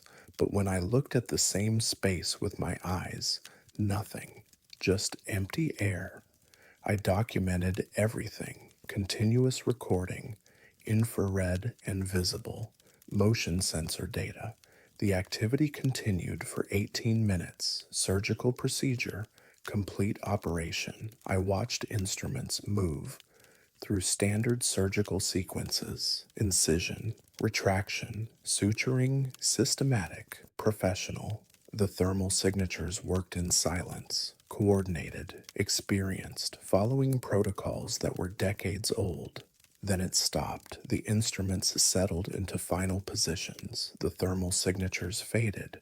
The motion sensors went quiet. I was alone in an empty operating theater, but the instruments on the tray had been completely rearranged. Different layout, different order, positioned as they would be after a completed procedure. I left the room at 10:47, sealed it, returned to the security office, reviewed all footage. 3 cameras, multiple angles, all showed the same thing. Empty room, moving instruments, thermal signatures performing surgery on no one. I filed my report the next morning. Equipment anomaly, motion sensor malfunction, recommended technical inspection, but I didn't mention the thermal signatures, didn't mention the instruments, didn't mention what I'd actually witnessed. I researched Operating Theater 4's history instead. Found surgical records from 1953, March 9th, emergency procedure, 7-person surgical team, patient critical, military personnel, classified medical situation. The operation lasted 18 minutes. The patient died during surgery, but the surgical team completed the procedure, followed protocol, documented everything, then sealed the records under military classification. The details remain restricted, but the outcome is noted. Surgical failure, patient deceased, team dismissed, March 9th, 1953, exactly 71 years before my encounter. Same date, same room, same duration. I've monitored Operating Theater 4 every night since. The motion sensors trigger regularly, always at night, always the same pattern. 6 signatures, 18 minutes, surgical procedure. I've documented dozens of events. Every time the instruments rearrange themselves, every time the thermal signatures appear, every time the same coordinated movement. They're performing the same operation again and again. The one that failed, the one they couldn't save. I've watched them work in infrared, seen their hands move with precision, seen them pass instruments, seen them try, seen them fail because the patient is never there. The table is always empty. They're performing surgery on absence, trying to save someone who died 71 years ago, someone they couldn't save then, can't save now, will never be able to save. But they keep trying every night. Same procedure, same 18 minutes, same surgical protocols, and the instruments keep moving, keep rearranging, keep showing the progress of an operation that has no patient. I've submitted formal closure recommendations. Operating Theater 4 should be demolished, sealed, removed from monitoring, but the Heritage Division has denied every request. The room has historical significance, must be preserved, so I keep watching, keep documenting, keep recording thermal signatures that shouldn't exist. Keep watching instruments move in empty rooms. Keep witnessing a surgical team that refuses to stop trying, refuses to accept failure, refuses to acknowledge that the patient is gone. They work in darkness, in infrared spectrum, in thermal patterns, invisible to normal sight. But they're there, 6 surgeons, every night, performing the same operation, trying to change the outcome, trying to save a life that ended 71 years ago, trying to prove that this time, this attempt, they'll succeed. But the table stays empty. The patient never appears. and the surgery continues forever. 18 minutes every night, an operation with no patient, no hope, no end. Just thermal signatures in the darkness, just instruments moving on their own, just echoes of a failure that keeps repeating. Because some surgeries never finish, some operations never succeed, and some teams never stop trying to save the patient they lost. Never stop working, never stop moving, never stop hoping. Even in death, even in absence, even in thermal patterns, invisible to human eyes, still trying, still failing, still performing the same operation forever.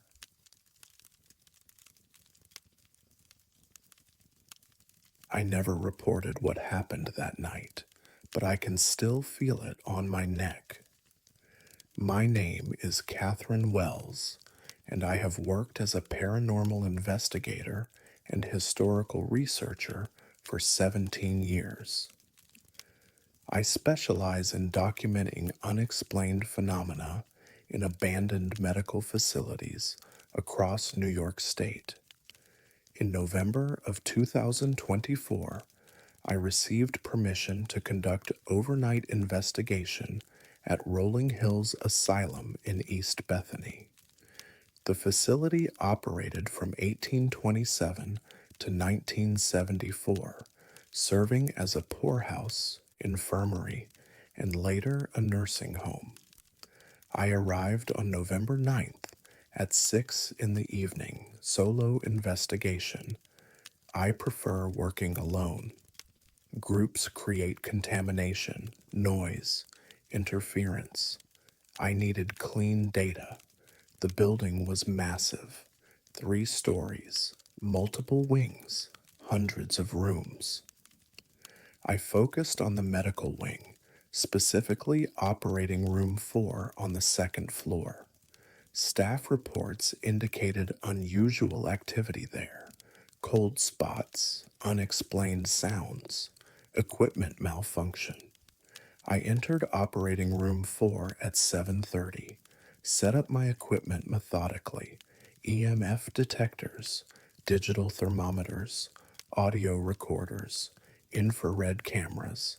I positioned sensors at key locations, documented baseline readings, room temperature, 18 degrees Celsius, electromagnetic field, normal, no anomalies detected. I began voice documentation at 8:15, standard protocol, stating location, time, conditions, asking questions, requesting contact. The room remained quiet. No responses, no changes. At 8:47, the temperature dropped, not gradually, instantly. My closest thermometer dropped from 18 to negative 2 degrees Celsius in under 10 seconds. I exhaled, my breath misted. Condensation formed on my equipment. I documented the change, photographed the thermometer reading. The cold was localized, only within 2 meters of the operating table. Outside that radius, normal temperature. Inside it, freezing. I moved closer, careful, watching my instruments. The cold intensified as I approached. Negative 8 degrees, negative 12. At the table's edge, negative 18 degrees Celsius. But there was no cold source, no open windows, no ventilation, just temperature dropping impossibly fast in a defined area. Then I felt it on my neck, cold breath, exhalation, as if someone was standing directly behind me, breathing slowly, deliberately. I turned, no one there, but the sensation continued, regular rhythm, inhalation, pause, exhalation, cold air against my skin. I could feel the moisture, the temperature, the proximity. Someone was breathing on my neck, close, inches away, but I was alone in the room. I activated my infrared camera, scanned behind me. The thermal image showed a cold spot, human-shaped, positioned exactly where I felt the breathing. Negative 20 degrees Celsius, a standing figure directly behind me. I stepped forward, away from the table. The cold spot followed. The breathing continued. My infrared camera tracked it, moving with me, maintaining distance, always behind, always breathing. I stopped, held position, the breathing synchronized with my own. When I inhaled, it inhaled. When I exhaled, it exhaled, matching, mirroring, as if something was learning my rhythm. My temperature sensors all around the room showed the same pattern. One cold source, mobile, following me, always positioned directly behind where I stood. I tried to observe it directly, turned quickly. The infrared showed it moving, staying behind me, maintaining position. I couldn't see it, couldn't get ahead of it. It matched every movement, anticipated every turn, but I could feel it. The cold breath, the presence, the sensation of someone standing while close, watching, breathing, waiting. I spoke. Identify yourself. The breathing paused, complete silence, 5 seconds, 10, then resumed, different rhythm, faster, shallower, distressed breathing, panic rhythm. My EMF detector spiked, massive electromagnetic surge. The overhead lights flickered, my digital equipment reset. Cameras went dark briefly, then restored. When they came back online, there were more cold spots. My infrared camera showed 4 figures now, all behind me, all the same temperature, all breathing in synchronized rhythm. I felt them, 4 sources of cold exhalation on my neck, 4 presences, so close I should be able to touch them. But when I reached back, my hand found nothing, just cold air, impossibly cold, painfully cold. I needed to move, break the pattern. I walked toward the door. The 4 cold spots followed, maintained formation, breathing together. My instruments tracked them, clear signatures, definable positions, but still invisible to normal sight. I reached the doorway, stepped into the corridor. The cold spots stopped at the threshold, wouldn't cross. They remained in operating room 4, standing in formation, breathing, waiting. I watched from the corridor, monitored my instruments. The 4 thermal signatures stayed motionless, positioned around where I had been standing, facing outward, watching. I documented everything. Continuous recording, thermal data, temperature readings, EMF measurements. I had clear evidence, multiple signatures, consistent behavior, reproducible phenomena. I should have left, sealed the room, completed the investigation, but I needed more data. I needed to understand what they were, why they breathed, why they followed. I re-entered operating room 4 at 9:32. The cold spots moved immediately, surrounded me, resumed breathing. The sound filled the room, 4 sources, synchronized. Cold exhalation on my neck, shoulders, face. They were closer now. The thermal imaging showed them inches away, pressing in. The breathing grew louder, more insistent, faster. My temperature sensors showed rapid drops, negative 25 degrees, negative 30. The cold was intensifying. Dangerous levels, hypothermia range. I tried to leave, moved toward the door. The cold spots blocked me, positioned themselves between me and exit. When I changed direction, they moved, hurting me, pushing me back toward the operating table. The breathing became a chorus. 4 voices, different rhythms, all distressed, all struggling, like people drowning in air, fighting for breath, suffocating slowly. I reached the operating table. The cold spots surrounded it, surrounded me. The breathing synchronized again.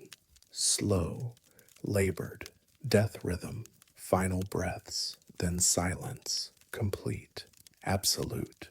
The breathing stopped. The cold spots faded from thermal imaging. Temperature rose, normal readings returned. The room was empty again. I stood there shaking from cold, from fear, from something else. The feeling of being watched by things that breathed but didn't exist. Things that surrounded but couldn't be seen. I collected my equipment at 9:58, left operating room 4, sealed it.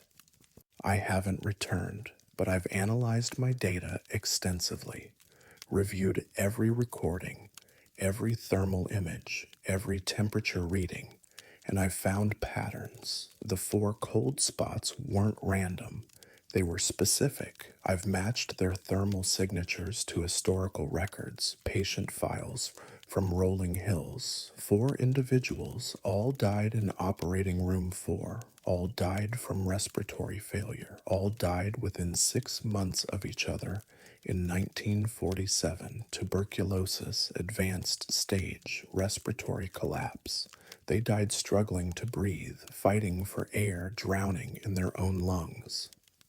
And they're still there, still fighting, still breathing, still trying to draw air that won't come. I've documented their presence, published findings, presented evidence, but most researchers dismiss it. Temperature anomalies, they say, equipment malfunction, environmental factors. But I know what I felt. Cold breath on my neck, multiple sources following me, surrounding me, breathing in rhythm, dying rhythm. They're still in operating room 4, still suffocating, still breathing their last breaths over and over, still trapped in the moment of death. And they want company, want witnesses, want someone to feel what they felt. The cold, the suffocation, the desperate struggle for air that won't come. That's why they follow, why they breathe on you, why they surround you. They want you to understand, to experience, to share their final moments. And sometimes, late at night, when I'm alone in my office reviewing recordings, I feel it again, cold breath on my neck. The sensation of someone standing behind me, breathing, waiting. They followed me home. 4 cold spots, 4 dying breaths, 4 presences that won't let me forget what I witnessed, what I felt, what I documented, what I can never escape. Because some deaths don't end, some final breaths keep repeating, and some victims want you to feel exactly what they felt, or want you to know how it feels to suffocate, to struggle, to die for breath, over and over, forever. I feel them now, even as I write this. Cold exhalation. On my neck, 4 sources, synchronized breathing, always dying, always there. Right behind me, waiting for me to stop breathing too.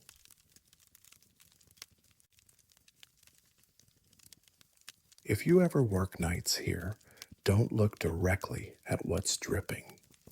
My name is Dr. Sarah Brennan, and I have worked as a toxicology consultant for the New York State Department of Health for 21 years. In October of 2024, I was assigned to conduct chemical analysis of residual substances in Willard Asylum for the chronic insane in Ovid, New York. The facility operated from 1869 to 1995, housing psychiatric patients for over a century. My task was to identify any hazardous materials before building renovation. I arrived on October 23rd at 9 in the morning with my field laboratory equipment. The building was structurally sound, but long abandoned. I was authorized to access all areas for sample collection.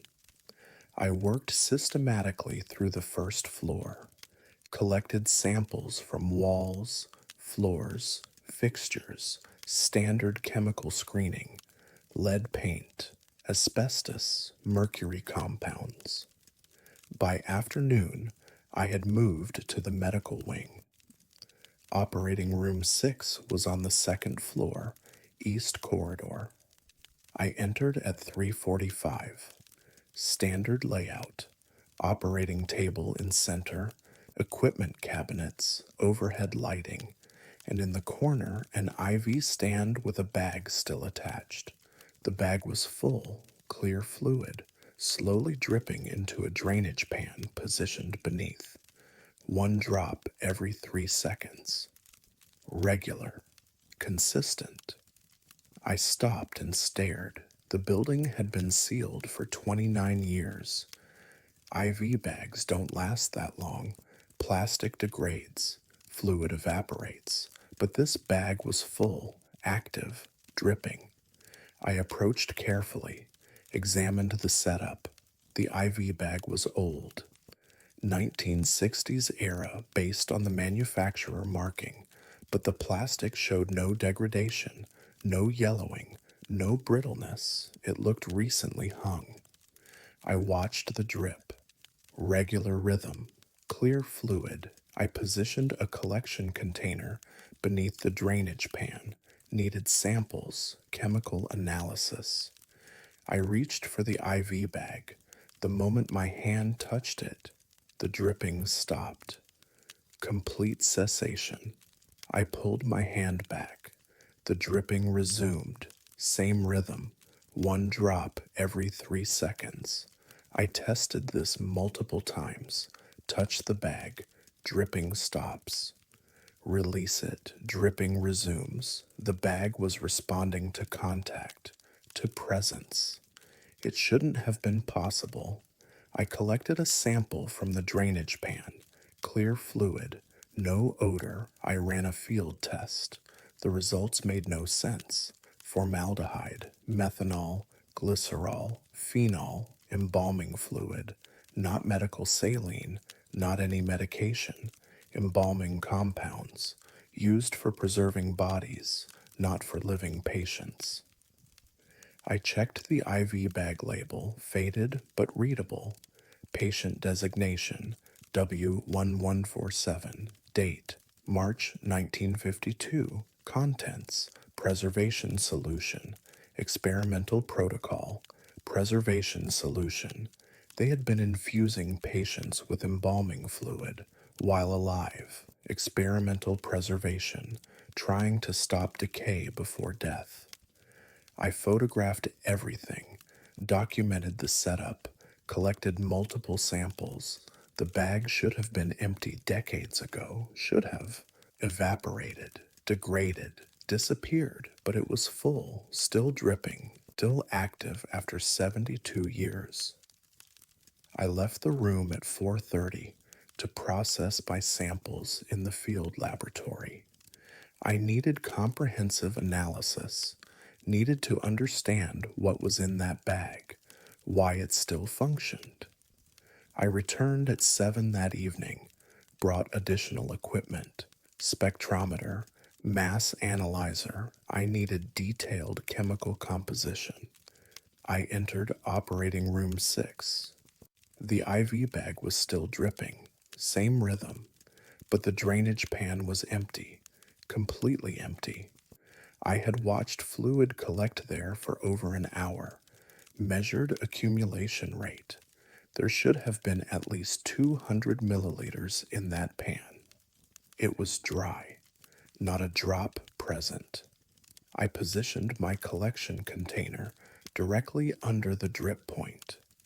Watched. The fluid fell, hit the container, but didn't collect. Each drop disappeared on contact, vanished as if falling into nothing. I ran my hand through the drip path, felt moisture, cold. The fluid was real, physical, but it wouldn't collect, wouldn't pool, just disappeared. I sampled the falling drops directly, caught them on test strips. The chemical analysis confirmed embalming fluid, high concentration, toxic, but where was it going? I examined the floor beneath the drainage pan. Dry, no staining, no residue. 72 years of dripping should have left evidence. Discoloration, corrosion, chemical damage, nothing, clean concrete, as if the fluid never reached the ground. I set up a camera, time lapse, needed to document this. I positioned it to capture the drip pattern, started recording, left the room. I returned at 9:30, reviewed the footage, 2 hours of recording. The drip continued throughout, regular rhythm, but something was wrong with the video.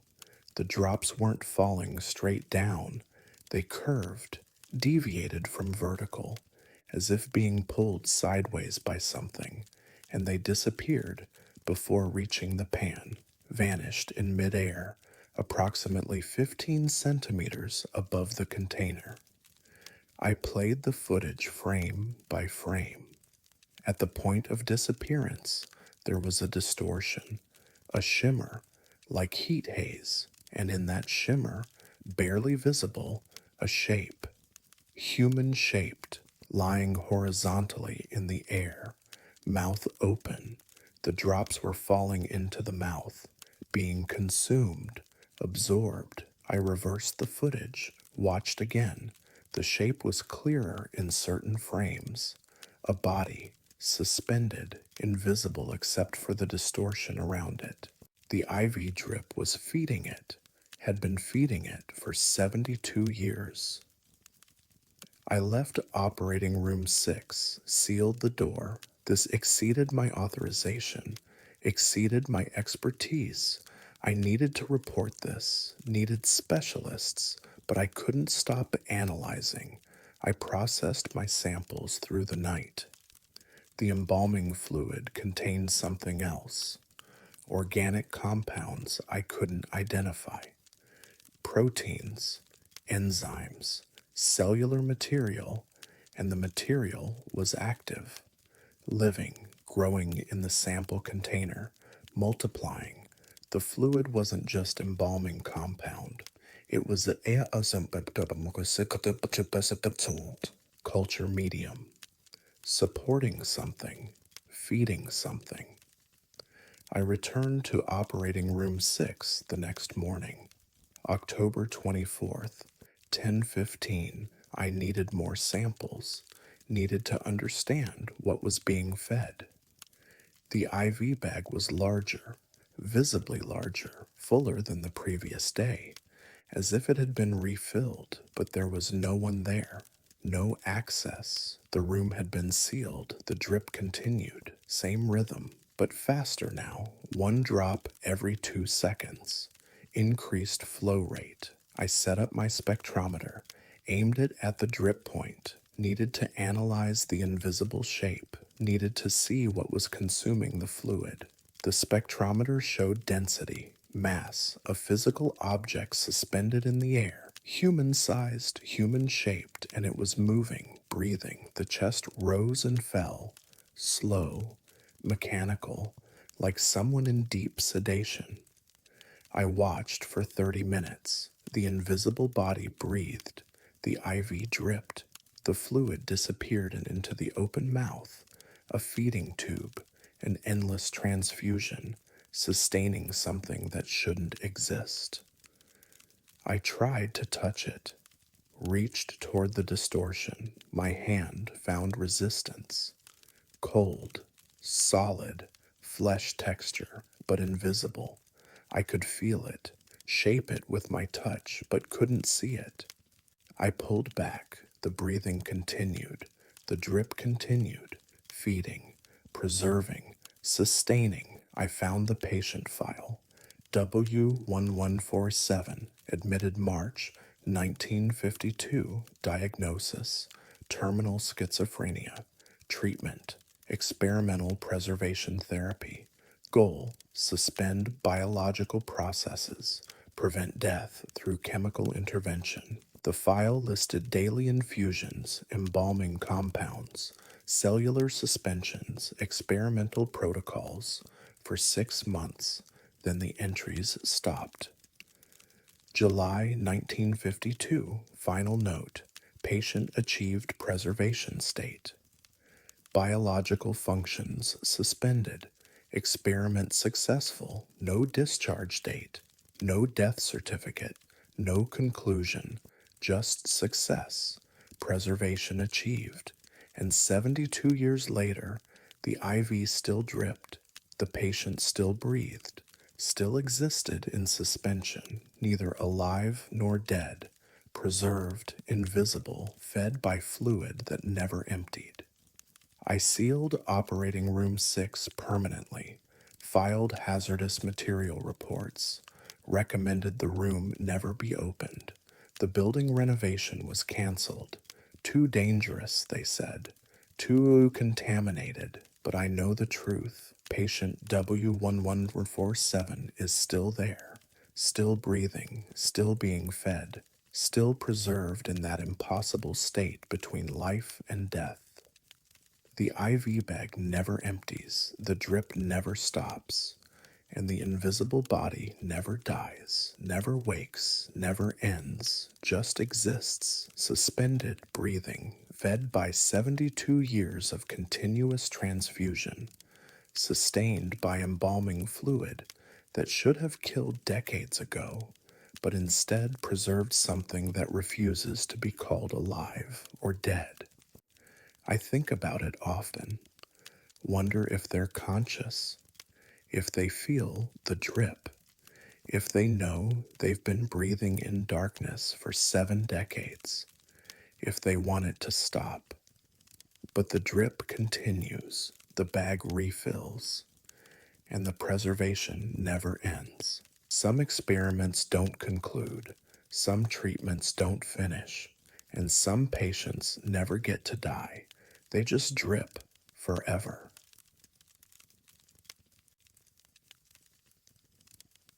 Everything in the operating room was routine that night, until the handwriting matched mine. My name is Dr. Elizabeth Morrison, and I have worked as a medical historian specializing in psychiatric treatment documentation for 15 years. In September of 2024, I was commissioned by Ohio State University to archive surgical records from Athens Lunatic Asylum before the building's conversion to university offices. The facility operated from 1874 to 1993, and its medical wing contained thousands of undocumented surgical files. I arrived on September 5th with my research assistant, Kevin Park. We had 6 weeks to catalog everything: patient files, surgical logs, equipment inventories, treatment protocols, decades of psychiatric medicine history. The surgical suite was on the 3rd floor, 5 operating theaters, 2 recovery rooms, 1 records office. Most documentation had been moved to storage, but the operating rooms still contained original fixtures, including surgical count sheets. These sheets were used to track instruments during procedures, prevent surgical retention. Every scalpel, every clamp, every sponge counted before and after. Standard protocol. Critical safety measure. Operating theater. 3 still had count sheets hanging on clipboards. Original forms from the 1950s. I documented them photographically. Historical artifacts. Examples of mid-century surgical practice. I photographed the first clipboard on September 7th at 2 in the afternoon. The count sheet was dated March 15th, 1952. Handwritten entries, surgical instruments listed, numbers tallied, signatures at bottom, nurse initials, surgeon verification, standard documentation. I filed the photograph and moved to the next room. Kevin called me back at 4:30. Dr. Morrison, you need to see this. I returned to operating theater 3. Kevin pointed at the clipboard. The date changed. I looked. The count sheet now showed September 7th, 2024, today's date, but the handwriting was identical to the 1952 entry. Same script, same pen pressure, same style. That's not possible, I said. We photographed this 2 hours ago. I pulled up my photograph, March 15th, 1952. Clear image, definitive date. I looked at the physical sheet, September 7th, 2024. Someone switched them, Kevin suggested, replaced the original, but the paper was the same yellowing, same age. I could see it was the original sheet. The date had changed on the 72-year-old document. I photographed it again, time stamped the image. We left the room, locked it, returned the next morning. The date had updated, September 8th, 2024. The handwriting was continued matching the original, but now there were new entries, instrument counts, scalpels, 12 clamps, 8 retractors, 6 listed in the same handwriting as 1952.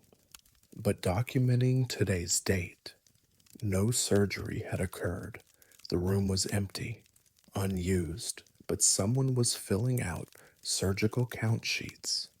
Someone with access to the locked room, someone using 72-year-old handwriting. I compared the new entries to the original photograph. The handwriting was identical, not similar. Identical. Same letter formations, same spacing, same subtle characteristics. Whoever wrote the 1952 entries was writing the 2024 entries, but the 1952 surgical team was dead.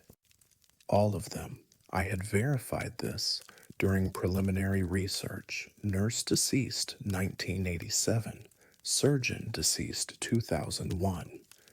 Everyone gone, yet their handwriting continued, current, active, documenting procedures that weren't happening.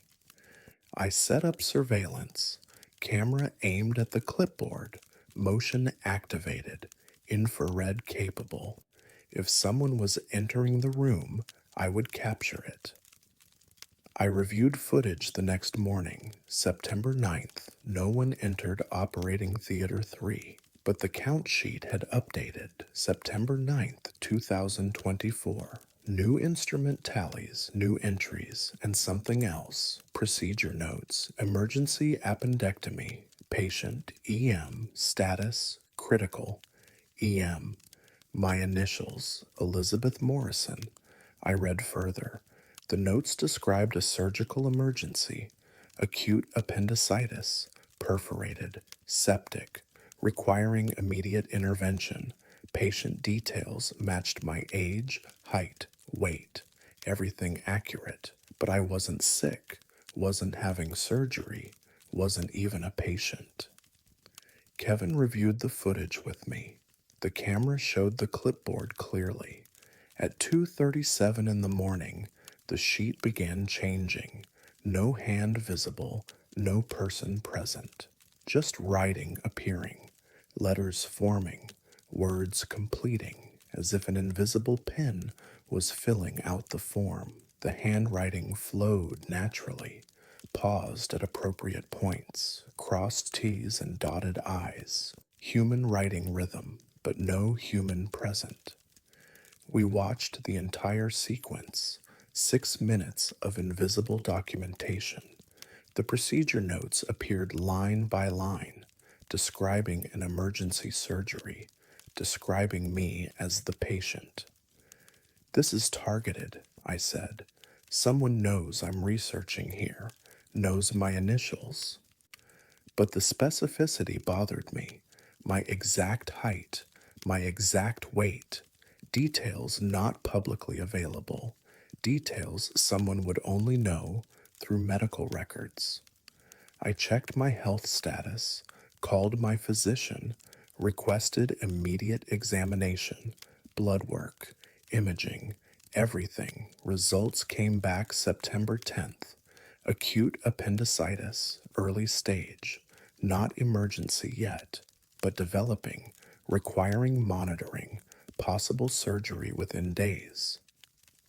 The count sheet had documented my condition before I knew I had it, predicted my surgery before it became necessary. I returned to operating theater 3. The count sheet had updated again. Procedure scheduled September 12th, 2024. Surgeon, Dr. Morrison. Patient, Dr. Morrison. I was listed as both surgeon and patient. Impossible. But the handwriting continued. Detailed surgical plan, incision location, anesthesia protocol, instrument requirements, everything necessary to perform my own appendectomy. On myself, I contacted the university, requested immediate project termination, medical emergency. I needed to leave, needed surgery, needed to get away from this building, but my appendicitis worsened rapidly. By September 11th, I was in severe pain. By September 12th, I was critical. The hospital scheduled emergency surgery. They brought me to Athens General, prepared me for operation. But there were complications, staffing shortage, anesthesiologist delayed, surgeon caught in traffic. I waited in pre-op, pain increasing, status deteriorating. I needed surgery immediately, but no one was available. Someone handed me my clothes, helped me dress, drove me somewhere. I was delirious, feverish. I remember hallways, stairs, a familiar building. I woke up in operating theater 3, Athens Lunatic Asylum, lying on the operating table. The clipboard hung beside me, count sheet visible, September 12th, 2024, all entries complete. Procedure completed successfully. Patient stable. Surgeon, Dr. Morrison. I felt my abdomen. Fresh surgical dressing. Clean incision. Professional closure. I had been operated on, in this room, by someone, by myself, according to the count sheet. I found Kevin in the records office. He looked terrified. You've been here for 6 hours. I heard sounds from Theater 3. Went to check. Found you on the table, alone. The surgery was already done. I had no memory of it, no recollection of the procedure, but my appendix was gone, surgically removed, properly, professionally. The count sheet listed every instrument used, every step performed, every detail documented, in the same handwriting as 1952, in my handwriting. I compared it to my own notes. Identical, the count sheet, was written in my handwriting, not similar, identical. I had documented my own surgery, performed my own appendectomy while unconscious, while alone, or something had used my hand, my knowledge, my surgical training, something that knew how to operate, how to save my life, how to prevent my death in an empty operating room. I recovered fully, left Athens Asylum, September 20th. Never returned. The surgical count sheets remain. Still updating, still documenting, still filling out procedures in handwriting from 1952. In my handwriting. In everyone's handwriting who enters that room. Learning, copying, preparing, because the count sheets know what's coming, know who will need surgery, know who will end up on that table. They document it before it happens, predict it, plan it, and when the time comes, they perform it. Use your hands, your knowledge, your skills, make you operate on yourself while unconscious, make you save your own life using protocols from 72 years ago.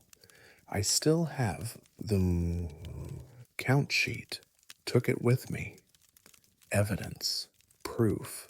It hangs in my office now, and sometimes, late at night, I'll look at it.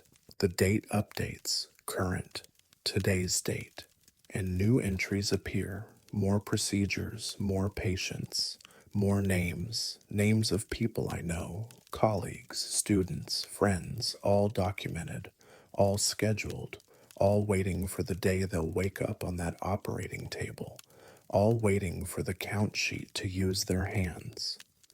Their training, their desperate need to survive, all waiting to perform surgery on themselves, in darkness, in silence, in an empty room where the count sheets never stop documenting, never stop updating, never stop predicting who comes next.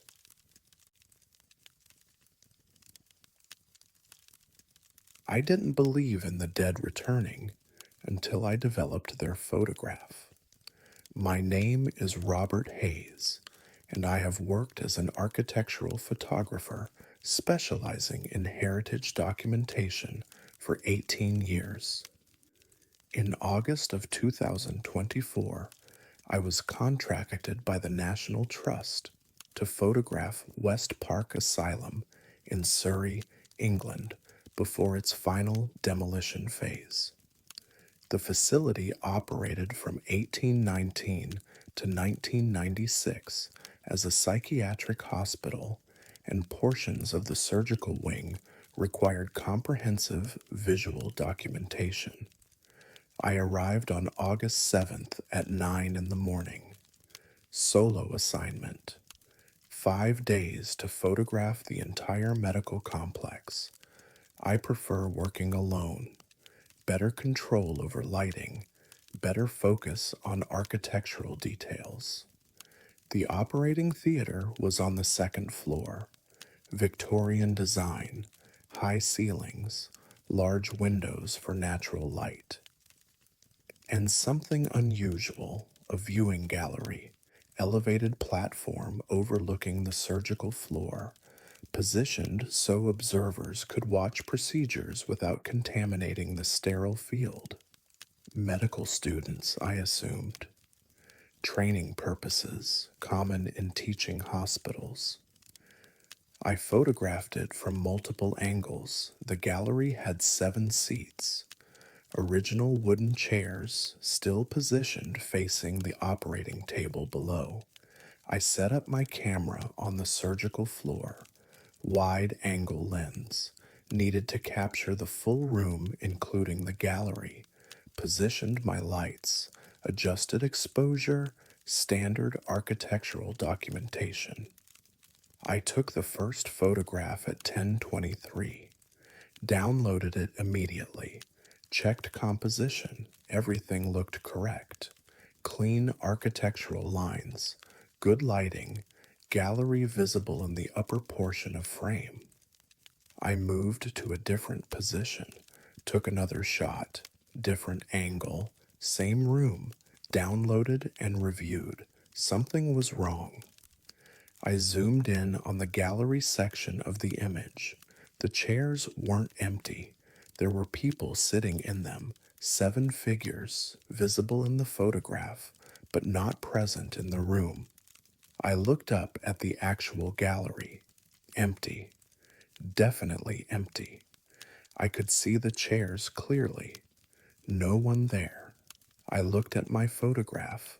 7 people sitting in the chairs, all wearing surgical masks and caps, old fashioned attire, early 20th century medical dress, all facing downward, watching the operating floor, watching where I stood. I deleted the image. Equipment malfunction, digital artifact. I adjusted my camera settings, took another photograph, same location, same framing, downloaded it.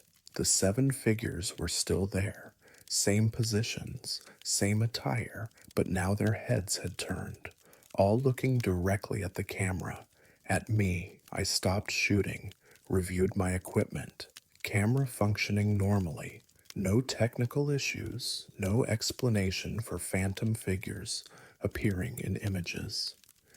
I climbed the stairs to the viewing gallery, needed to inspect it directly, rule out reflections, shadow patterns, logical explanations.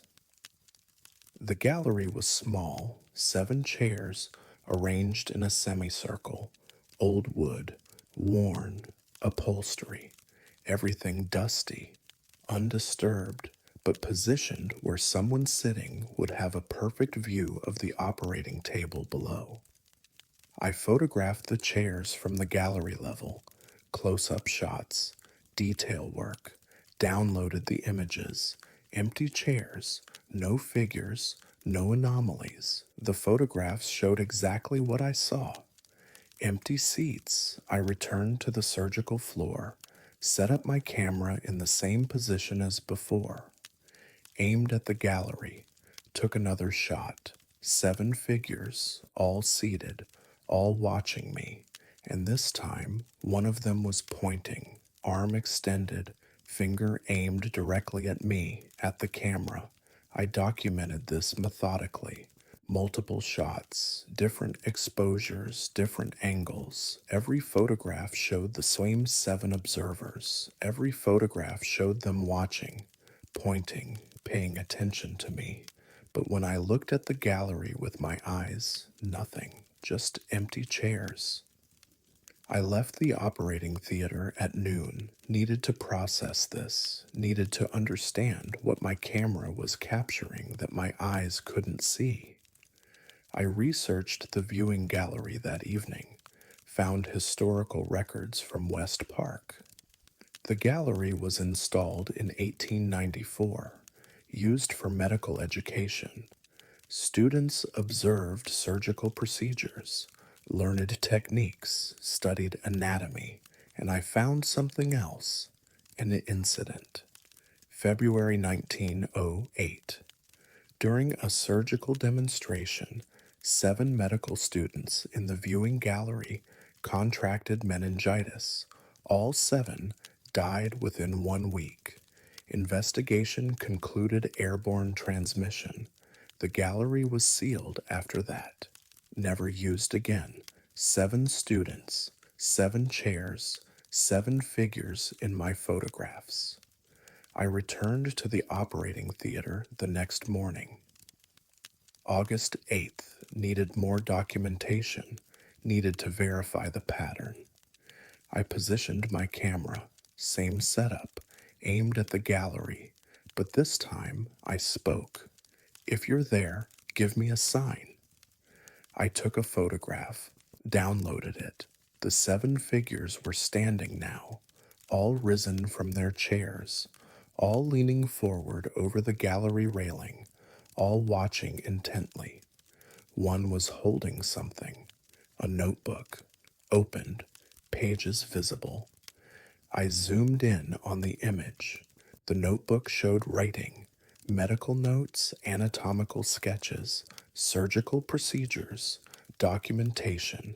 They were taking notes, observing, recording, still learning, still studying. I took another photograph. The figure with the notebook had changed pages, different sketch now, more detailed, more recent. It was drawing the operating theater, drawing me, the photographer, the camera, everything happening right now.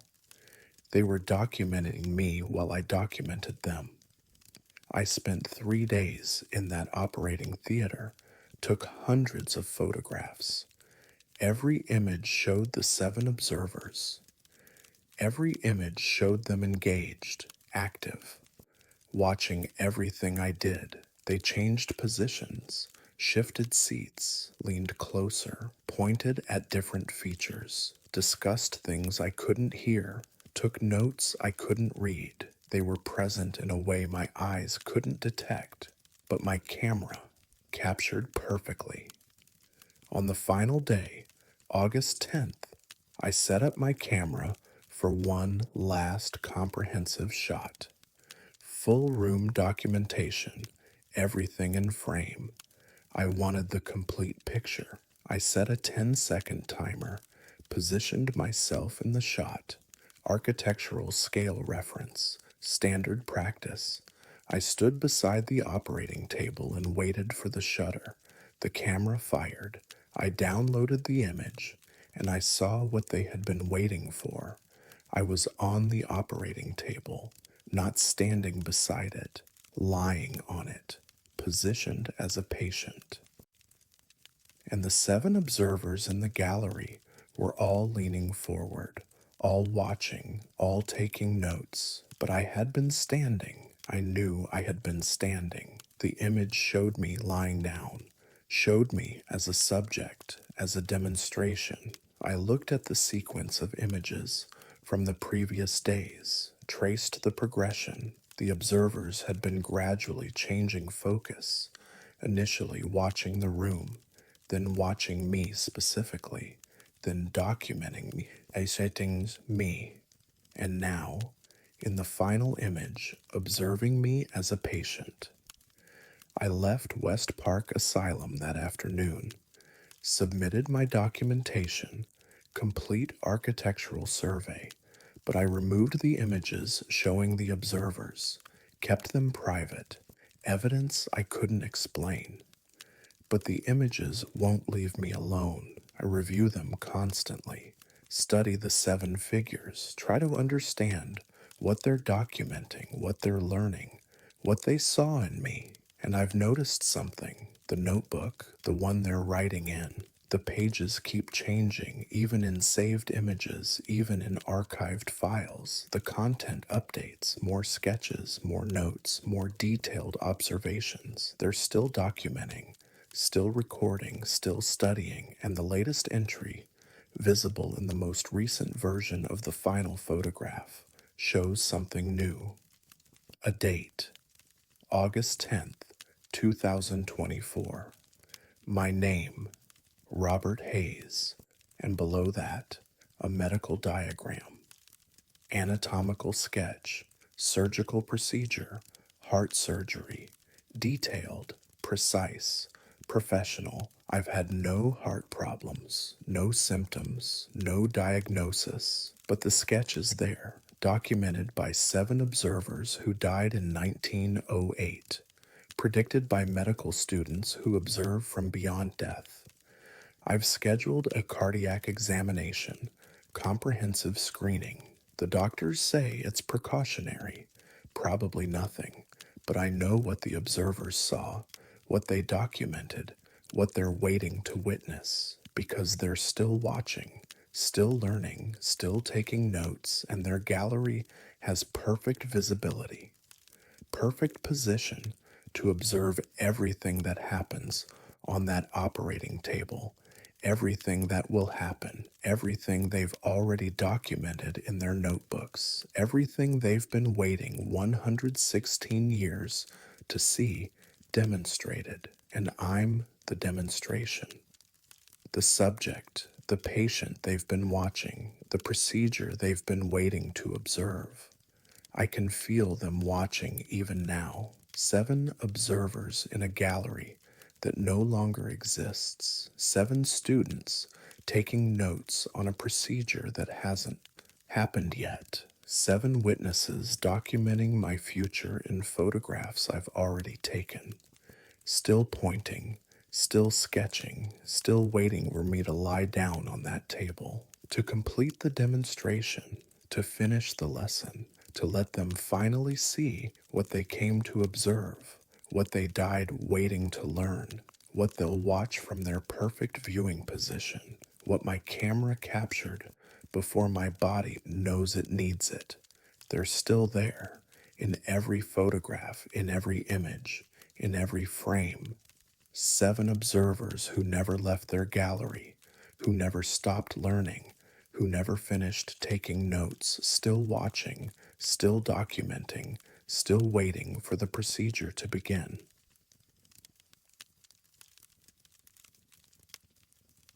I never reported what happened that night, but I can still feel the warmth. My name is James Martinez, and I have worked as a thermal imaging specialist for building inspections across New York State for 16 years. In November of 2024, I was contracted to conduct thermal surveys of Rockland Psychiatric Center in Orangeburg before its conversion to residential housing. The facility operated from 1931 to 2013, and comprehensive thermal mapping was required to identify heat loss, moisture intrusion, and structural issues. I arrived on November 14th at 7 in the evening. Night surveys are standard for thermal work. Temperature differentials show more clearly after dark. I worked alone with my thermal camera and documentation tablet. I began with the exterior envelope, mapped the building's heat signature, identified cold spots, thermal bridges, standard survey work. By 9:30, I had moved inside to the medical wing. The operating suite was on the 3rd floor. 5 theaters, 2 recovery rooms, all abandoned for 11 years. No heating, no climate control. Interior temperature matched exterior, 7 degrees Celsius, cold, consistent, except the door handles. I was documenting operating theater 2 when I noticed. The thermal camera showed a hot spot, bright yellow-orange on the thermal display. I zoomed in. The door handle was warm, 36 degrees Celsius, near human body temperature. I lowered the camera, looked at the actual handle, touched it. Warm, definitely warm, like someone had just held it. I checked the other door, operating theater 3, same thing. Handle showing 36 degrees on thermal, warm to touch, fresh, as if just released by human hands. I documented this, photographed the thermal signatures, every operating room door on the floor. All handles showed the same temperature, all warm, all recently touched, but I was alone. The building was sealed. No one had access except me. And these handles had been untouched for 11 years. Metal loses heat quickly.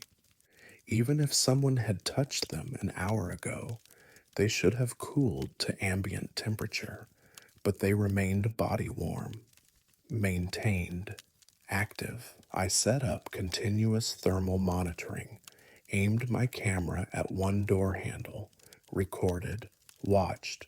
The temperature held steady, 36 degrees, no cooling, no fluctuation, just constant body heat. I left the camera recording and moved down the corridor, checked every door in the medical wing. Every handle showed the same thermal signature, all warm, all identical temperature. I returned to my monitoring position, reviewed the thermal footage. The handle maintained temperature throughout, but something else appeared in the recording. At timestamp 23 minutes, a thermal signature appeared, hand-shaped, bright orange, approaching the door handle, touching it, gripping it, releasing, then fading, a handprint, thermal handprint, appearing and disappearing on The metal surface. I had been watching that door. Nothing visible, but the thermal camera captured it, captured the heat signature of a hand touching the handle, captured it happening in real time, while I stood 10 feet away seeing nothing. I replayed the footage. Frame by frame, the hand appeared gradually. Heat bloomed on the metal, formed distinct finger patterns: thumb, index, middle, ring, pinky, complete handprint. Then faded, dissolved, left the handle at the same 36 degrees as before. I checked the timestamp. The handprint appeared while I was standing in the corridor. While I was watching, while nothing visible occurred, I set up multiple cameras, 6 different angles, all thermal, all aimed at different door handles, started synchronized recording. Over the next hour, I captured 23 handprint events. Hands appearing, gripping handles, releasing. All thermal signatures, all invisible to normal sight, all leaving heat that didn't dissipate. The handprints varied. Different sizes, different grip patterns, some left-handed, some right, some adult-sized, some smaller. Children, all touching door handles, all entering operating rooms, all appearing in thermal spectrum only. I photographed one sequence in detail. A hand approached operating theater 4, gripped the handle, turned it. The door moved, opened 6 inches, then closed. The handle returned to resting position, all captured in thermal imaging, all showing heat signatures. But when I looked at the actual door with my eyes, nothing. Closed, motionless, untouched, the thermal camera showed something my eyes couldn't: heat without visible source, movement without physical presence, hands that existed only in infrared spectrum. I needed to understand the pattern. I reviewed all footage, analyzed the handprints, measured temperatures, documented timing. The hands appeared every 3 to 7 minutes, regular intervals, predictable pattern, always approaching from the corridor, always touching handles, always attempting to open doors, always the same doors. Operating theaters 1 through 5. Not recovery rooms, not storage, only the operating theaters, only the rooms where surgeries happened. I researched Rockland's surgical history, found procedure logs, 58 years of operations, thousands of surgeries, hundreds of thousands of patients passing through those doors, all touching those handles, all entering those rooms, all leaving thermal impressions that accumulated over decades. Heat memories, embedded in the metal, replaying endlessly, but thermal signatures don't persist. Heat dissipates, transfers, equalizes. These handprints should have faded 11 years ago when the building closed. They didn't fade. They continued, appeared, repeated, as if the hands were still there, still touching, still entering, still approaching surgery they never left. I set up long-term monitoring, 12-hour recording, all cameras active. I needed comprehensive data. Reviewed the footage the next morning. November 15th, 347 handprint events. All night, continuous, hands touching handles, doors opening in thermal space, patients entering rooms that existed only in heat signatures. And something else: patterns. The handprints followed specific sequences, same hands returning, same grip patterns, same approach angles, like people walking the same route repeatedly, entering the same rooms, following the same path, following the path from admission to surgery, from waiting to operating table, from consciousness to anesthesia, patients who never left, who never finished their journey, who kept repeating the approach, the entry, the moment before surgery, the last thing they remembered before going under, the last door handle they touched while still themselves. I documented everything, submitted thermal analysis reports, recommended additional investigation, structural issues, I wrote, unusual heat retention, possible building system malfunction. I didn't mention the handprints, didn't mention the patterns, didn't mention watching invisible hands touch door handles 347 times in one night. But I kept the footage, archived it, and I've continued monitoring remotely. The building's thermal cameras are still active, still recording. The handprints continue every night. Same patterns, same doors, same temperatures, 36 degrees, body heat, human warmth, touch that never cools, hands that never stop reaching, patients who never stop entering, who never complete their journey, who exist only in thermal spectrum, only in heat signatures, only in the moment before surgery, the moment they touched the handle, opened the door, walked into the operating room. The last conscious action before anesthesia, before surgery, before outcomes they never learned. They're still approaching, still entering, still touching those handles with warm hands that left 11 years ago but never stopped returning. I can see them every night in thermal footage.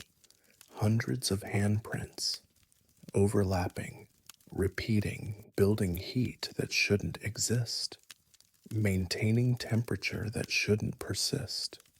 And sometimes, when I'm conducting surveys in other buildings, I'll check door handles with my thermal camera. Just routine inspection, standard procedure, and I'll see them. Handprints, warm spots, body temperature on handles that haven't been touched in years, in buildings that have been empty for decades. They're everywhere, every hospital, every medical facility, every place where patients walked through doors they didn't walk back out of, still touching handles, still leaving warmth, still approaching surgery, still entering rooms, still there in thermal spectrum, visible only to cameras that see heat, still warm, still present, still repeating the last thing they did, while still whole, while still themselves, before the door opened, before the surgery began, before everything changed, just touching the handle, feeling the metal, taking the step, opening the door, again, again, forever. Warm hands on cold metal, heat that never fades, touch that never ends. I see them every night in thermal footage, in heat signatures, in warm spots on metal that should be cold. And I feel them too. When I touch those handles, when I open those doors, when I work in those buildings, the warmth, the presence, the hands that touched before me, the heat they left behind. Still there, still warm, still touching forever.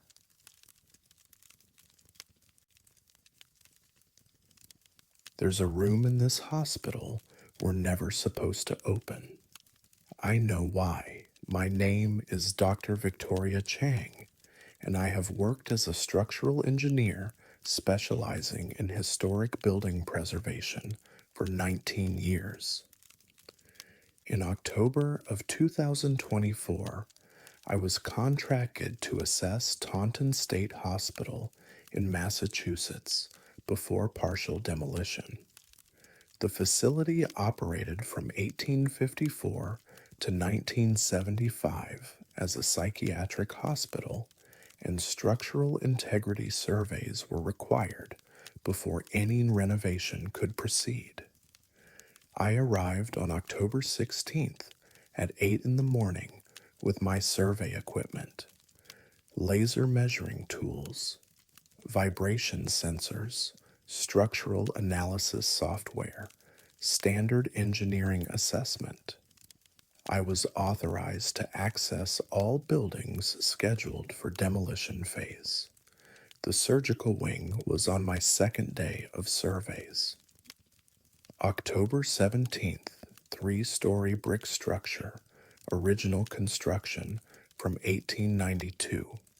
I needed to assess wall stability, floor loading capacity, and foundation integrity. Operating room 7 was on the second floor. I entered at 1:45 in the afternoon. Standard operating theater layout, tile walls, concrete floor, high ceiling, one large window. Everything appeared structurally sound.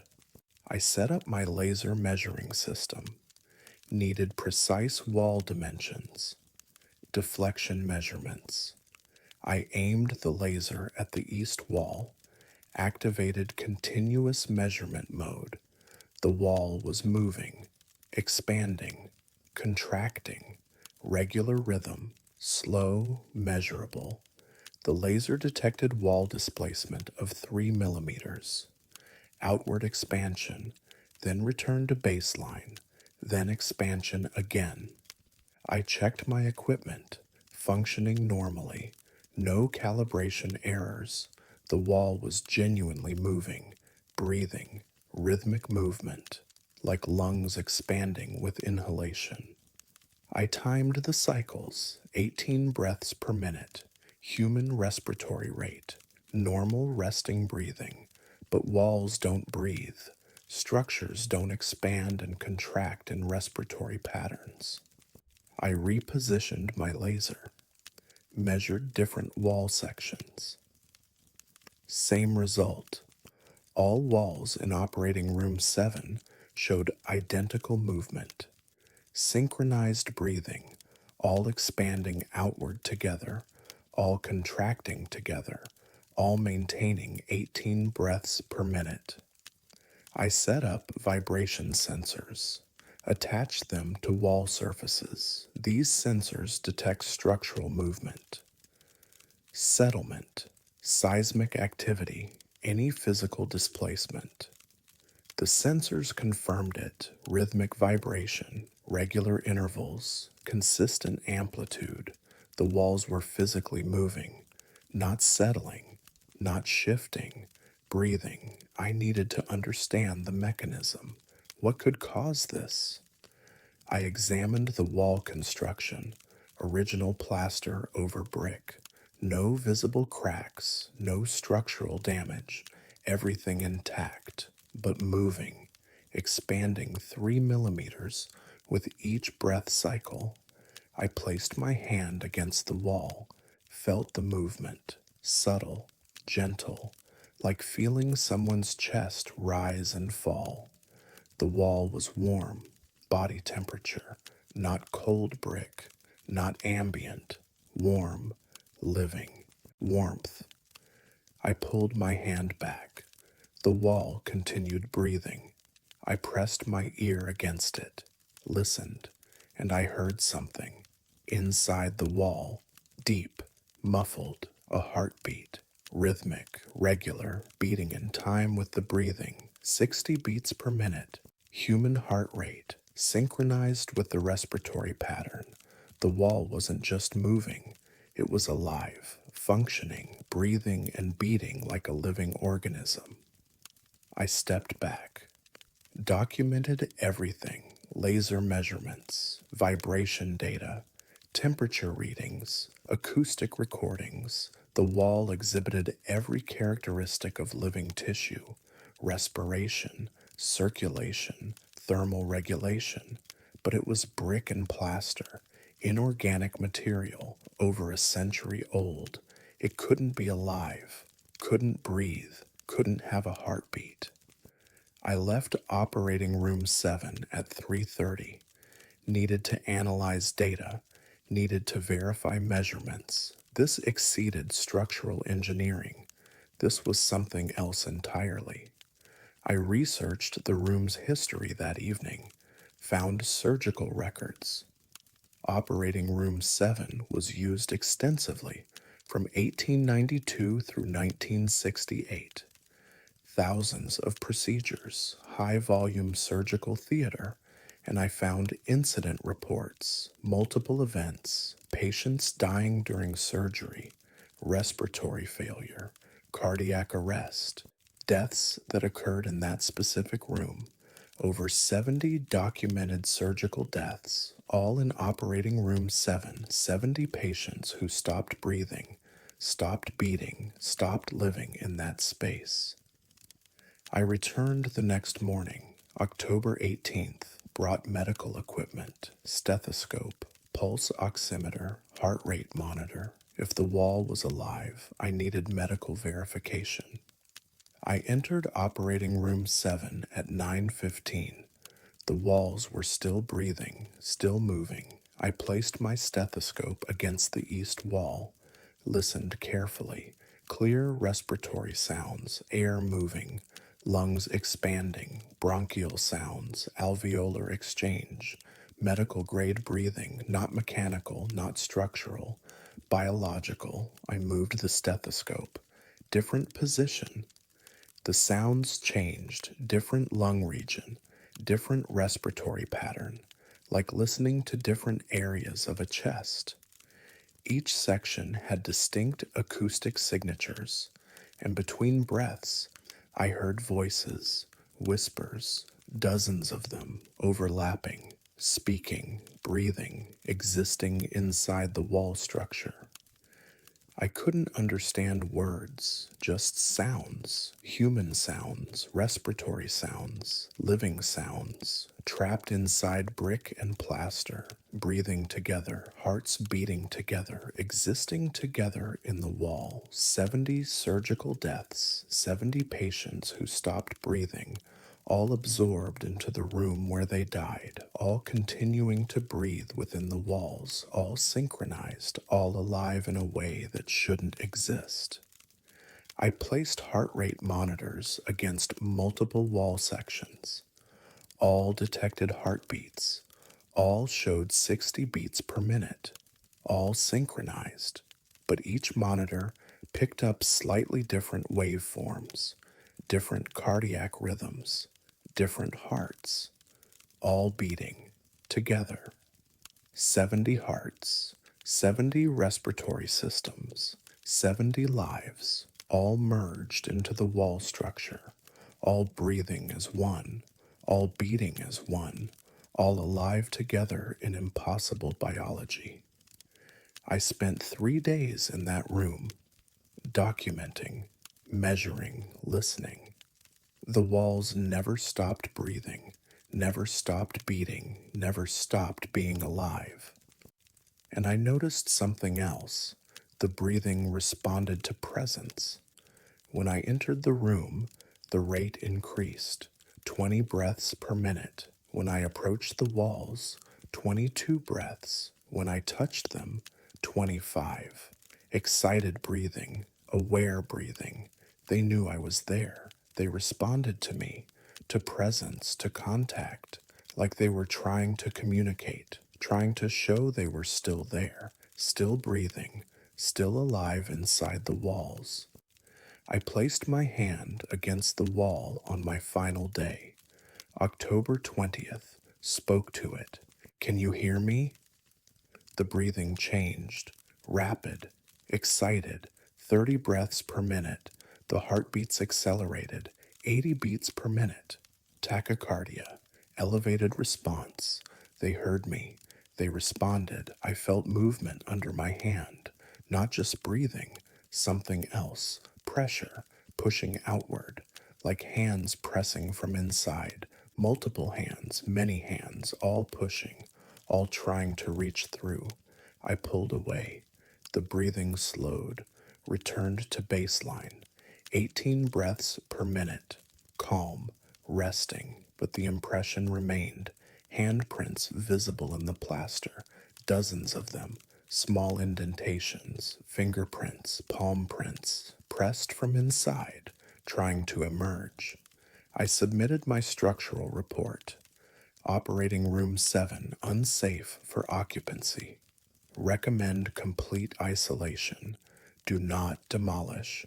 Do not disturb. Seal permanently. The hospital accepted my recommendation. The room was sealed October 23rd, triple locked, warning signs posted, no access authorized, but I can still hear it when I'm in nearby buildings, when I'm conducting other surveys. I can hear breathing, rhythmic, regular, 18 breaths per minute, coming from sealed rooms, from walls I'm measuring, from structures I'm assessing. They're everywhere. Every old hospital, every surgical wing, every place where patients died, their breathing absorbed into walls, their hearts beating in foundations, their lives continuing in the structure itself. I listen for them now, press my stethoscope against walls, check for respiratory sounds, for heartbeats, for evidence of lives trapped in architecture, and I find them, often more than I expected, breathing walls, beating foundations, living buildings, all containing patients who never left, who never stopped being alive, who merged with the structure in death and continue existing within it.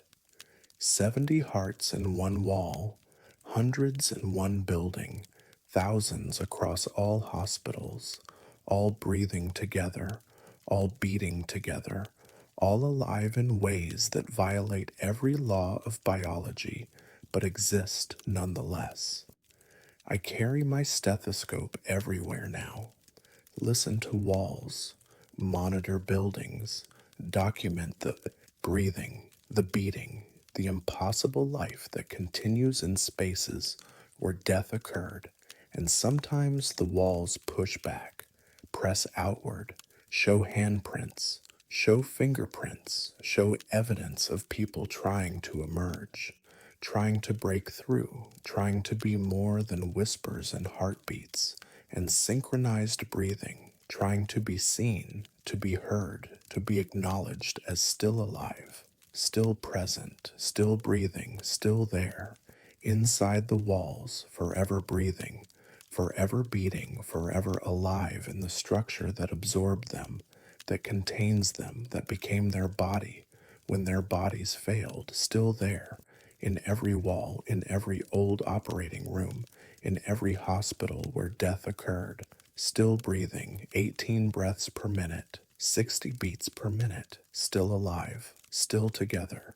still waiting inside the walls, waiting for someone to listen, to hear, to understand, to acknowledge that some deaths don't end, some patients don't leave, some lives continue in the walls themselves, forever breathing, forever beating, forever alive.